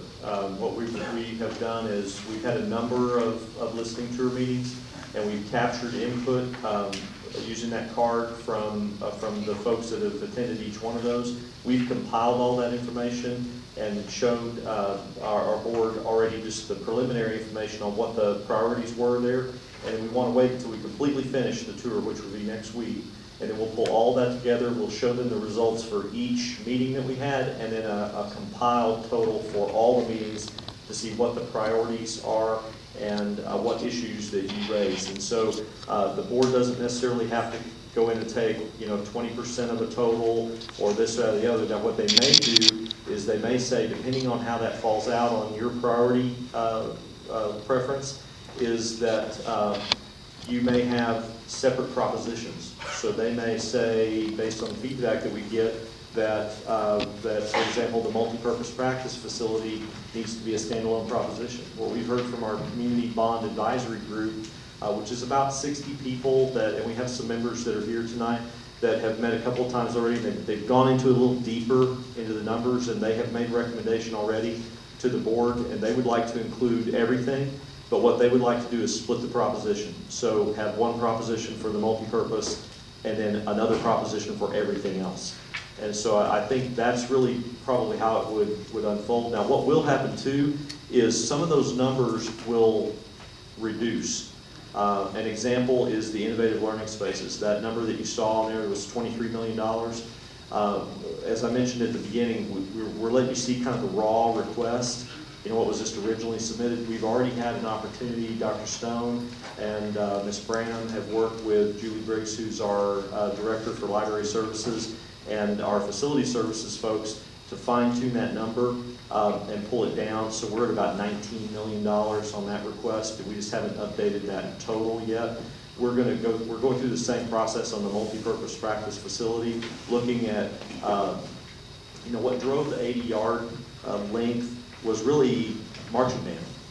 That was the length of field that they needed to be able to practice effectively as a group. But can we look at that extra space, that ancillary space that's included in there, and make some reductions to try to pull that number down so it's less of a burden on our taxpayers? So there will be some opportunities to do that and try to tighten those numbers up as we move forward. Does that answer your question? Yeah, it does, absolutely, Okay. thank you. Follow up on that on what you said though, since the numbers, some of those will be shrinking, the practice facility, whatever, you get those trimmed down. How are you going to get those numbers back out to us so we all can, so everybody can see that before the vote, that we see that you actually reduce the price of the practice facility, you reduce the price of the expanded learning facilities? How are y'all going to get those numbers into our faces? What we would do is, once the board calls the election and determines the dollar amount and the number of propositions, then what we would do is we anticipate coming back to you and having another meeting and sharing that information and answering your questions and trying to provide as much information as possible. We would put it on our website. We would, if you're a parent involved with the community here and you're already on our email distribution, electronic distribution, we would send information out that way. And then we would want to reach out to the homeowners associations. An example would be the neighbors that live immediately across Mimosa. We had direct contact with those folks. So we would envision a multiple faceted approach to trying to communicate that out to let you know what we landed on and what the board actually voted on to call the election for. And then my last question on that. I've got 4 kids that I've got one here at Richardson already and one at Westwood and 2 at Spring Creek. And they are in all of these things. They're in all the sports, they're in band, they're in choir, all the different things that would be using these facilities. I've got a son who would definitely benefit from the career technology program they have. When do we envision, if this passed in May, I mean, how soon will those things be available? I mean, would any of my older kids have the opportunity? So do we have a timeline of when we think maybe the sports facility is done or the multi-purpose facility, or when will the career technology advance? When do we have a timeline for that and where can we find it? We don't. What would happen is we talked about the capacity number, how much we could issue, and then what additional capacity we could generate. What we would do once the board lands on the dollar amount that they're calling the election for, we would build, it's called the draw schedule, and we would build a schedule that shows of that total, how much could we issue in each one of those 5 years. And then for the major projects, the issue that you have is the timeline to affect the construction. So like adding the classrooms at Richardson High, for example, you really need at least 18 to 24 months to be able to design it effectively, be very thoughtful and include all the stakeholders in that, and then do the construction, especially when you're coming in and you're working with existing space. If we just had green space, it would be a lot easier and quicker, but with an existing space, you're looking at 24 months. So the earliest something like that would happen would be the 3rd year of the bond. The multi-purpose practice facilities, because they're so large and involved, that would take, we want to go through the same process. So we would not anticipate those happening any earlier than that 3rd year of the bond. The 1st year, you don't have enough time to design anything because the 1st year of it really starts in June of 2016. So certainly would be some technology. It could be some pieces of the CTE could be done, but the parts that require construction, it would take a little bit longer. The multi-purpose, we're struggling with that a little bit on the timing because, we've had some folks say split it and do 2 now and then 2 a little bit later. And I think everybody's okay with that as long as their school gets to be the first one on it. We did that with the auditoriums. We split them, and the way we landed on that is we took the oldest auditoriums first, and those got renovated before the other 2. We won't have that same tiebreaker with the multi-purpose practice facilities. So what we're envisioning is we do all 4 at once on it. So you're looking at realistically, it would be the 3rd year of the bond. Thank you. Yeah. Thank you. Yes, ma'am. First, I would like to commend you guys on your forward, innovative thinking on the collaborative learning environments in libraries. I don't know if you guys are familiar with the City Line development up the street, but my job is actually relocating there, and there's people that have worked at that facility that we're currently in for 40 years, and they're not open to the collaborative learning environment. And that's what we're moving to, so there's going to be a lot of retirement. But anyways, I just thought that that was great that y'all are incorporating it now for later. And then I have 3 random questions, and I'm going to start with the selfish question first. In your maintenance part of the bond, it was talking about band uniforms. Is that going to be all 4 schools or just certain schools? It's all 4 schools. Okay. All 4 high schools. Okay, that's good. And then I want to make sure this school gets uniforms. Okay, and then my second question would be the printers. In your maintenance part of the bond plus your technology option. Printers were mentioned in both areas for end of life and then of course upgrades. I was wondering, does that include both of those, or, I mean, are all the printers going to be replaced as part of which maintenance or the option? You'll see it duplicated a little bit because the maintenance piece deals with the existing devices, the stuff that's already there that would reach end of useful life within that 5-year period. So it's not necessarily every single printer we have, it would just be those that are end of life within that 5-year band. And then the enrichment piece would be to include additional devices on top of the complement that's already there. So additional printers? Yes. Okay. And then the last piece, last question. In the option for career and technical education, you mentioned IT and STEM, and I don't really know much about the technology part, I guess the technology magnet. But I was wondering, with the way the world is advancing technology-wise, do you currently or plan on having sort of software security engineering or cybersecurity engineering? Yes, on all of those questions that you just asked. We currently have IT and STEM programs. They look different at each high school. Here we have the robotics lab where they actually build the robots with raw materials. But we do look at the new programs. Cybersecurity is one of the programs that we will be looking at for our engineering courses and incorporating the curriculum into some of those existing courses. And we change that curriculum as new phases of technology come in. How soon do you think you would be doing the cybersecurity? We have been looking at that for about a year now, and so it's going to require a teacher that has some certifications and experiences, and so probably another year before we can implement that into one of our classes. Okay, thank you. I'm sorry, can I say something about that? We do that right now.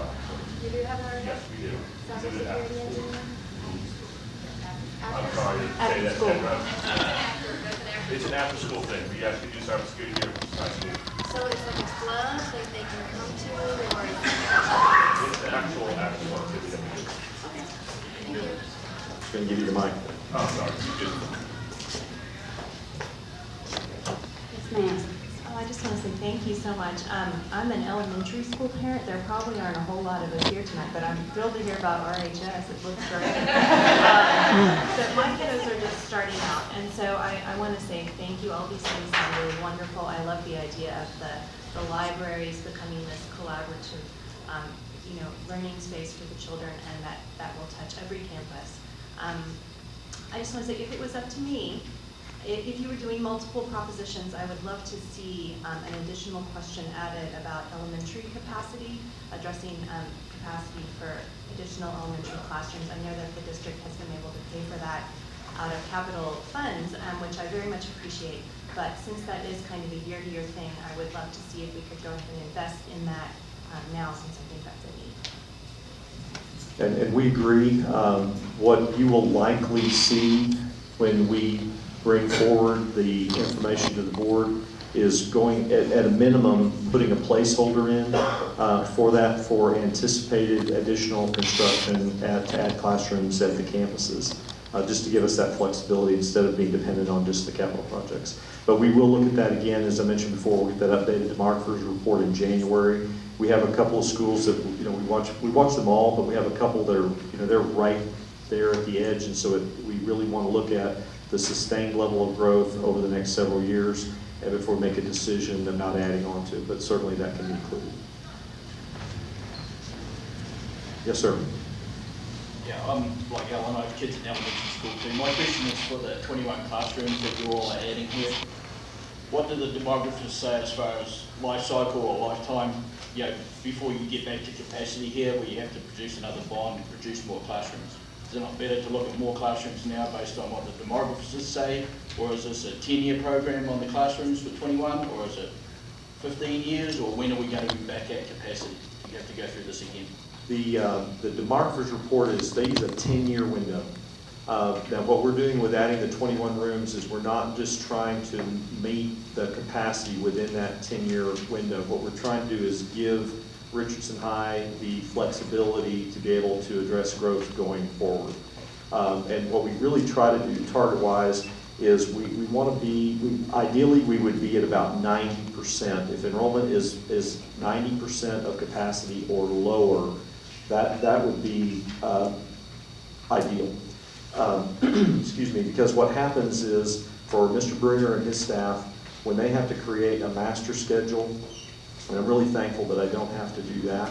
I can't imagine how difficult that is, but they need some flexibility when creating that master schedule so that for elective courses in particular, that they can make sure that they offer all of the variety of elective course offerings to students that they want to be able to take. So you can't go right up to capacity. It's not that clean where you're going to have nice even groups of however, 28 for science and 30 or however many for the other classes. You have some that may have 14 and some that have 16, and Mr. Bruner and his staff need to have the flexibility to do that. So that 21 net add, we feel like gives us the room to be able to accommodate the growth. It goes in cycles. Sorry, for a 10-year period? Well, we're hoping for longer than a 10-year period. But what happens is the growth goes in cycles.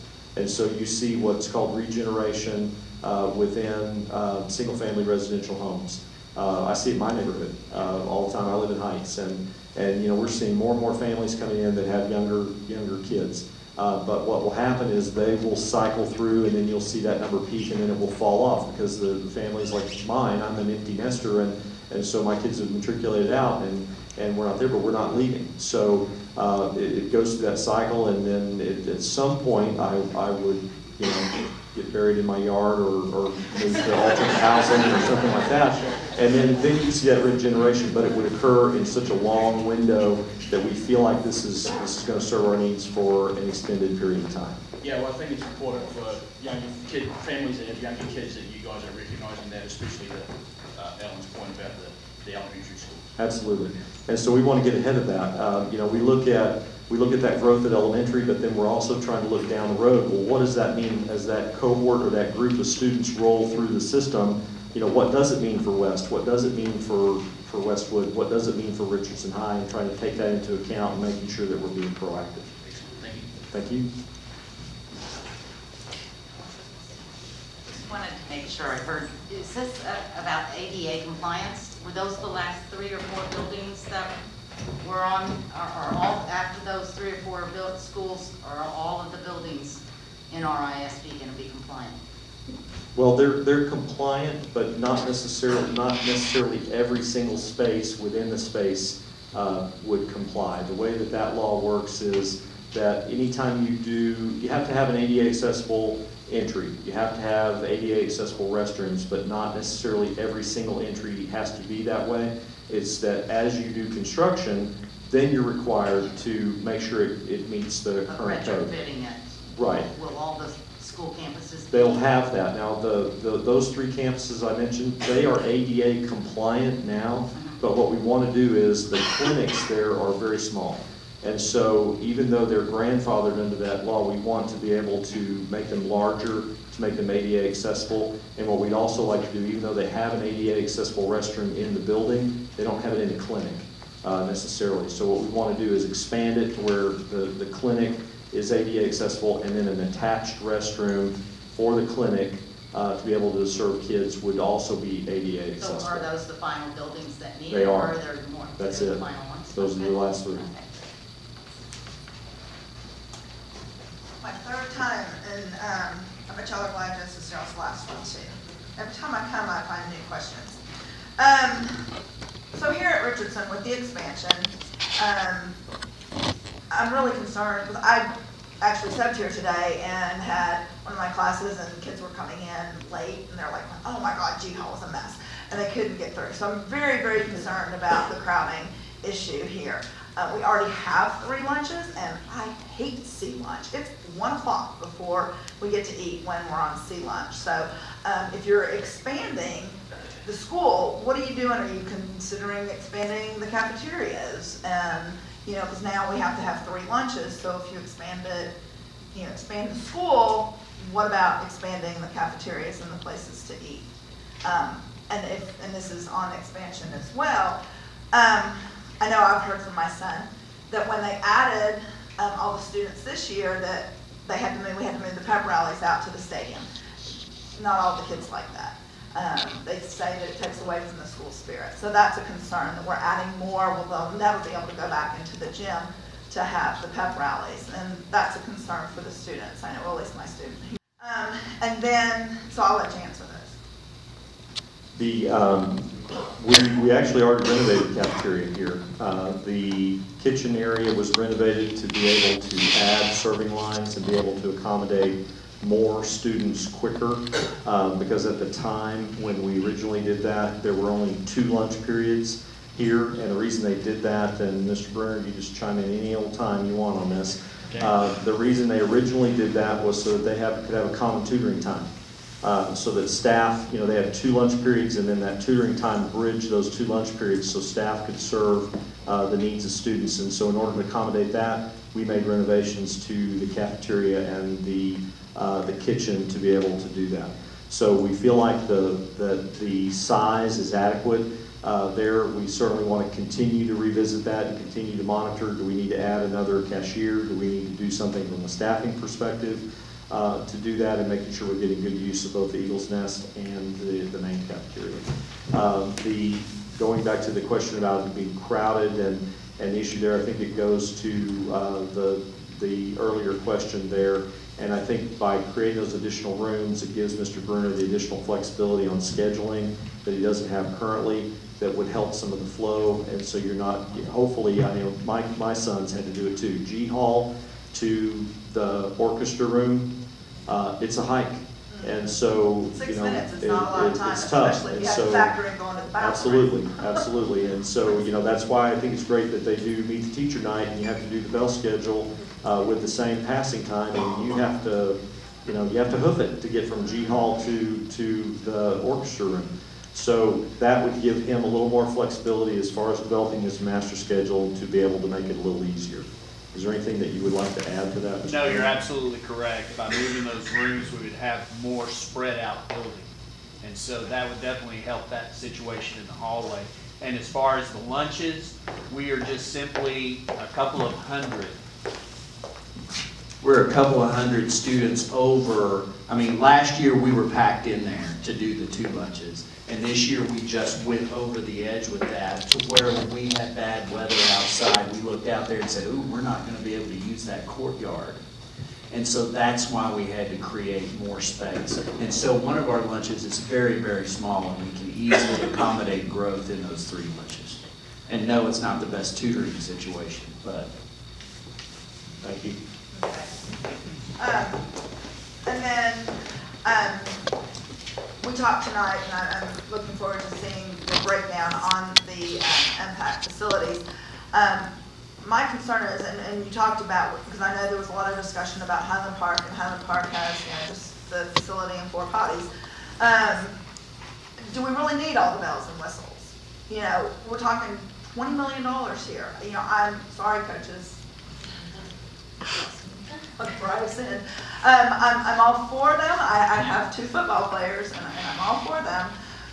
But when we're looking at the cost, and I'm really concerned that we're trying to compete with the cities up north that have a bigger tax base than we do maybe, or they only have 1 high school to contend with, and we're trying to live up to, what they're doing. They have a lot more room, and I just don't think that we necessarily need all the bells and whistles in the, facilities. And then if the budget comes in lower, like let's say we have built this and the voters approved the $20 million, and it doesn't cost $20 million on any of this, on the library or anything like that. What happens to those extra funds from the bond? Do they just get thrown into the slush fund, like they do in Louisiana politics, or does it get rebated back to pay down those bonds faster? Let me try to go back to the first part of the question. That is, the dollar figure was based on the scope that athletics and fine arts asked for. So certainly we can revisit the scope, and that's actually underway right now. And we will be able to give options to the board for them to be able to consider, does it need to be that high? Does it need to be that long? Do you need to include all those ancillary facilities? So, I mean, obviously there were reasons that they wanted, that they recommended those. And certainly on the... Well, if I was given a wish list, I would Sure. wish for the moon, you know? Right, but we have to be realistic too, and so, you know, ultimately, that's part of what we're here for, is to get your feedback and see what you value, and give us those comments, and then the board will take all of that information, along with any modifications on scope that come from fine arts and athletics, and then they'll make a decision ultimately about what gets included. The way that the bonds work is they're what's called general obligation bonds.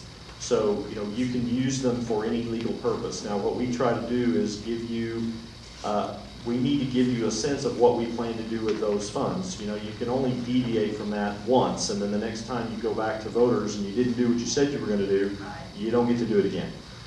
So what would happen is we try to do a good job of anticipating those costs and trying to project out those costs. It gets tough when you're looking at something that's 4 or 5 years out, but we build in those inflationary factors. We try to build in a buffer for interest rate variances and property value variances. All those things are incorporated in that.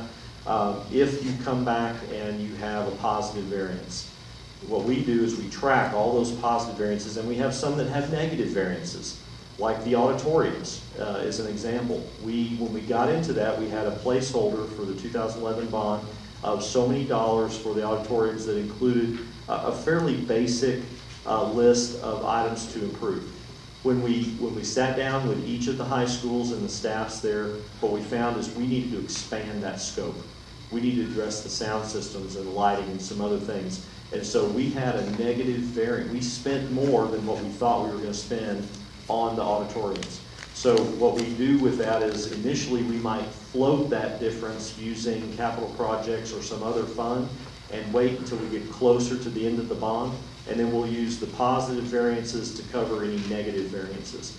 And then when we close out all of the bond, like the 2011 bond, we would expect to close that out. We're in the 5th year of it right now. That year would end in June of 2016. Once we completely close out all that out and all the purchase orders and all the expenditures, we would then show the board, here's what was remaining or what the deficit was. If there's a positive variance, the board would have the discretion to either apply that to part of the next bond, items that were identified for the 2016 bond cycle, or they could use those funds for any other capital item that they want to. It doesn't roll back into fund balance or anything like that. You have to use those proceeds for a bondable expense. And I want to answer a little bit about your first part of the question too.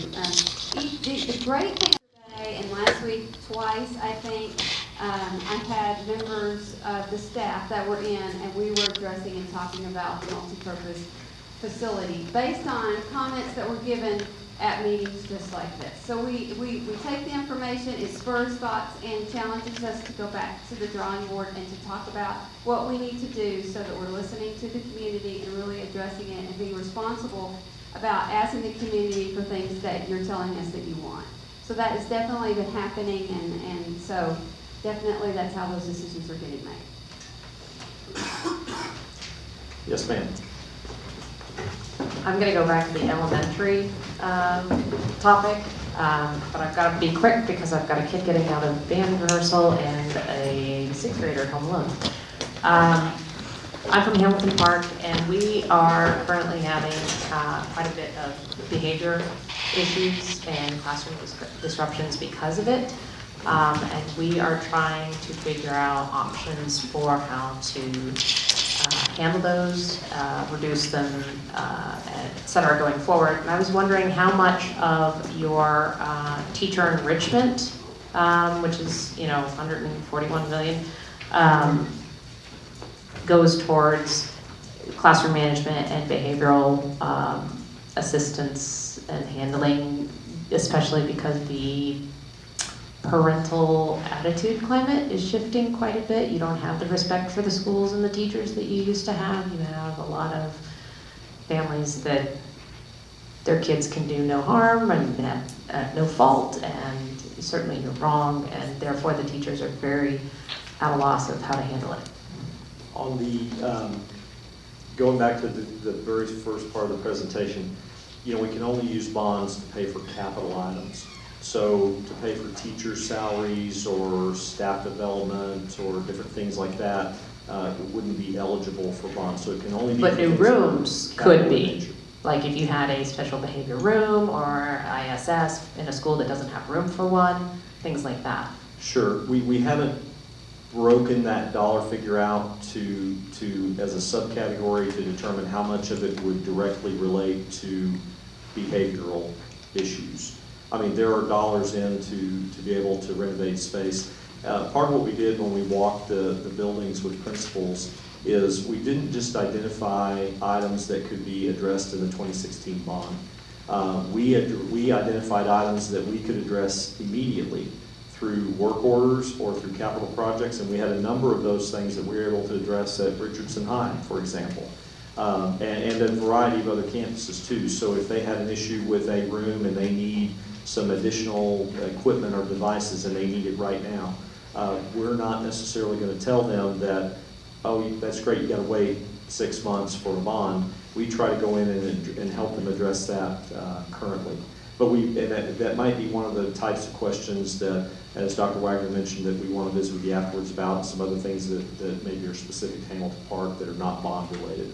Certainly Hamilton Park is a very special Right. situation, but we are completely room locked. We don't even have room for storage, or you know, we took a great science classroom and turned it into a wonderful iLab, but now that means we don't have a science lab. We're using every last possible space, and we can't expand anywhere. The band has to practice in the cafeteria, and it's chaos. I'd like more room at Hamilton Park, please. And that would be part of what your comment card would be for. So thank you. Yes, ma'am. Hi. Earlier, I asked about the extension of the Richardson High School. I guess I don't like the answers, but so you mentioned it takes 2 to 3 years before you can start building the classroom, the 21 classroom here. And I heard all the parents and the students saying, it's crowded here, period, now. So what is your capacity rate here versus what is it at Pierce? Okay. Secondly, I work in the corporate office, corporate world. We have the same issue you do. Okay. You just mentioned that the growth go in spurs. Same thing with the corporate world. We were at 75%. Oh my God, we need to start looking at facility. We need to, because we have growth. Guess what? We signed a lease for 10 years. We built those offices. Guess what? Like you said, spurs, growth going spurs. Our sales goes down. Oh my God, now we got to lay off those people. And now we have a facility that's 10 years lease signed. We have peers that's down the neighborhood, almost the same distance with people that live in Spring Creek and Northwood Hills. Why don't we just redistrict, like you said, replan or whatever, ask for them to move, instead of going paying millions of dollars and then 4 years from now when we finally finish building these 21 classrooms, and guess what? The growth rate's not there anymore. And we have empty classrooms. Instead, right now we have peers where we can go and divert some of our students to go there. And it doesn't cost money. That's the thing. I'm gonna count what is the least effective way, and yet spend the money, like this man said, into where we can have better tests, better money going to the students and to the teacher in the classroom. I'm sorry you didn't like my answer before. I'm sorry, I didn't. I just But, like, you know what? but I'm 2 going to to 3 give you the years same from now, answer. it's not the answer. Well, no, I'm going to give you the same answer. The issue is you don't have the space at Pierce. You have space right now. We will put that information on the website for you. I don't have them all memorized, so we will certainly make that information available. But we look at Pierce, we look at Richardson, and what you're suggesting is changing the attendance boundaries that we might be able to do for a year, but then you've got growth projected for Pearson, and let me get all the way through before you start nodding your head this way. But you know, we don't have the capacity at Pierce to be able to accommodate the growth. And it's a little different for us than for a corporate environment. In a corporate environment, it's just, you know, if you need more space, you go get more space and you move people here and you do this. we're talking about your kids, and we're talking about the neighborhoods, and, you know, making changes to those attendance boundaries is extremely difficult. And most people are okay with that, and I say this every time, and I don't mean to be joking about it, because it's really true. Most people are okay with changing attendance boundaries as long as you don't change theirs. So that's where most people are, is change it, just don't change mine. So we have to look at the needs for Richardson High in addition to Pierce. We do not have the space at Pierce to accommodate the projected growth at Richardson High. That is the answer.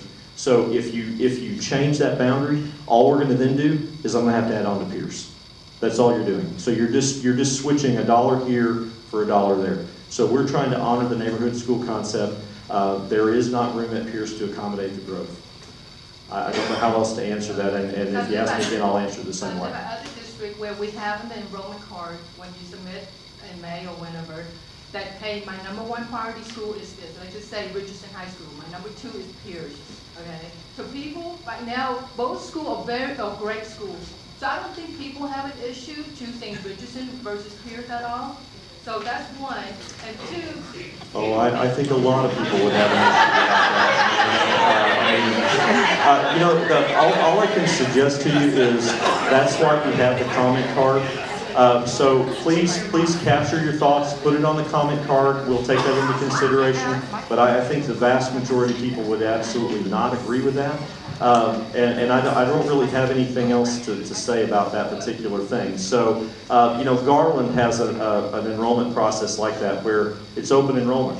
And so what that means is first come, first served. You go wherever you can go until the space is done, and then you're done. And then you've got to go to the next school. We have not adopted that process here. We have adopted the neighborhood school concept, and we are not intending to change that. I can't speak for the board necessarily, but that's where we are. So capture the thought on your comment card. Let us know what you think and what you'd like to see us do, and we'll take that into consideration. And I just kind of wanted to do a check here. I know that probably we have a lot of people who need to go. We will stay for people who have additional questions. But I just wanted to tell you again how much we appreciate you being here tonight. The purpose of this meeting was to get your input and thoughts and questions, to give us an opportunity to clarify, to give us some talking points and touch points to take back to our board.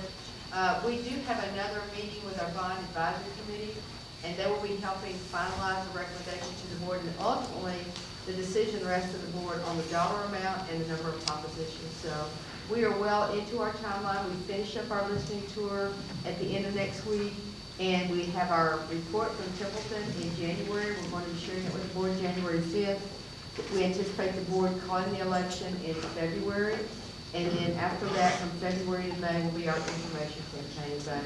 But again, thank you. We know that this was a time commitment tonight. We got great questions, great feedback, great reflections, and we had an opportunity to clarify a lot of things. So I would just ask of you, for people who have questions, if you know the answers, share what you heard tonight. If you don't, direct them back to us, direct them to our website. We've got a lot of information available.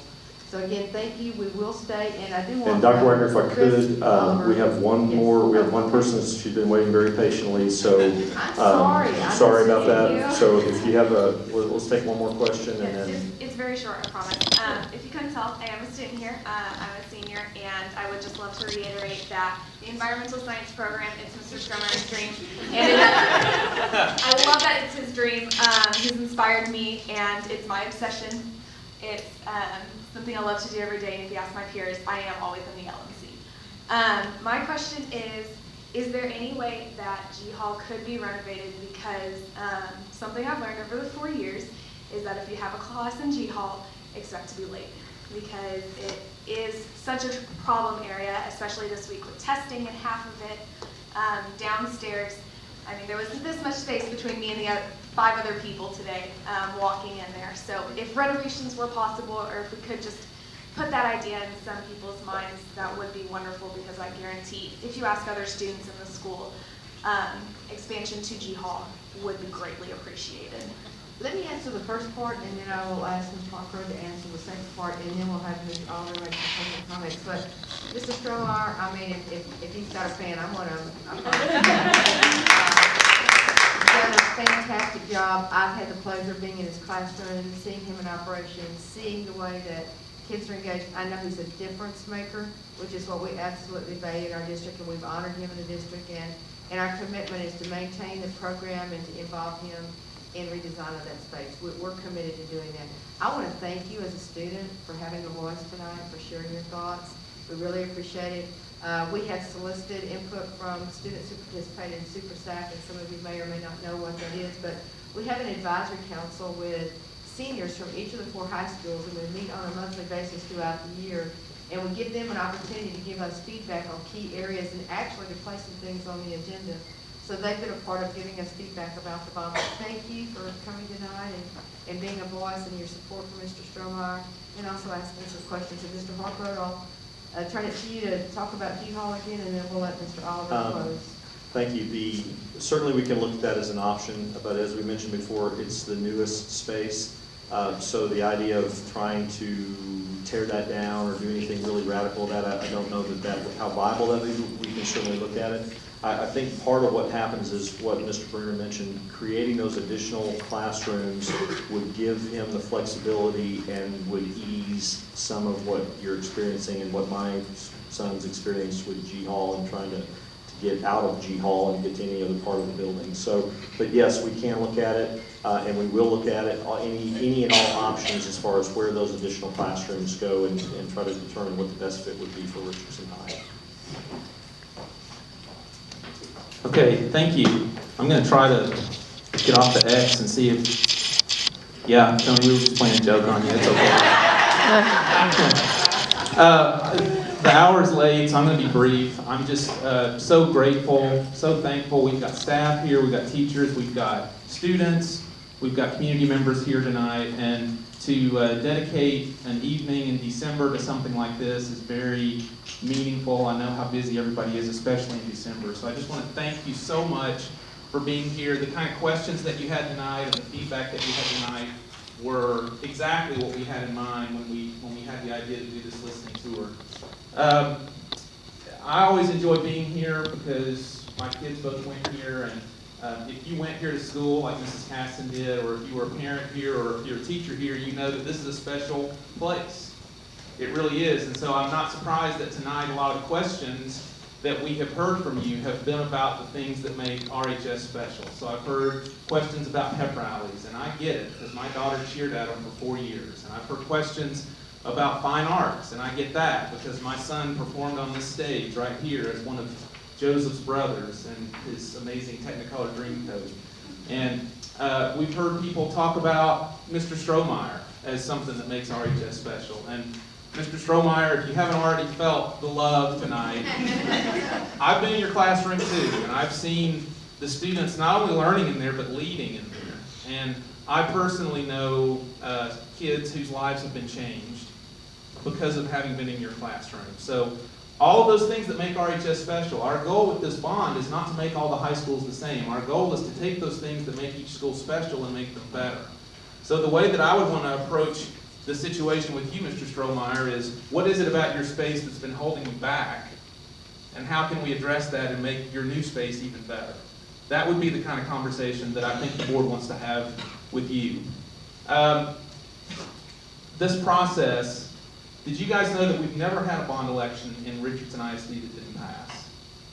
We've never had one that didn't pass, but what's interesting is the one that came closest to failing was 40 or 50 years ago, and can anybody think of what that might have been to pay for? Air conditioning, that's right. So as I think about that, what that means to me is that very often the things that are perceived by a certain generation as being luxuries or unnecessary very quickly become viewed as necessities, right? And I think we're kind of at one of those points right now. But the key is that our bond elections have always passed because our community has always come together and done the right things to make sure that our kids are competitive. And I want to speak to that point too, because I want to make sure you know this bond election is not about keeping up with the Joneses. This bond election is making sure that our kids can beat the Joneses kids. Okay? Because we are trying to make sure that our kids are competitive on the playing field, on the stage, and in the classroom. And I mean our kids need to be competitive not with just the districts that are around us, but with the private schools that are around us. Our kids need to be competitive with St. Mark's and Hockaday and Trinity Christian, right? Our kids deserve every opportunity to be competitive and to be successful as those kids do. And that's what we're trying to do with this bond. So I just thank you again so much for being here. Please stay tuned. After we get into the process of deciding what's going to be in the bond, we're going to come back to you and we're going to let you know how we have responded to your feedback. But again, just finally, thank you on behalf of the board and just happy holidays to everyone. So thank you.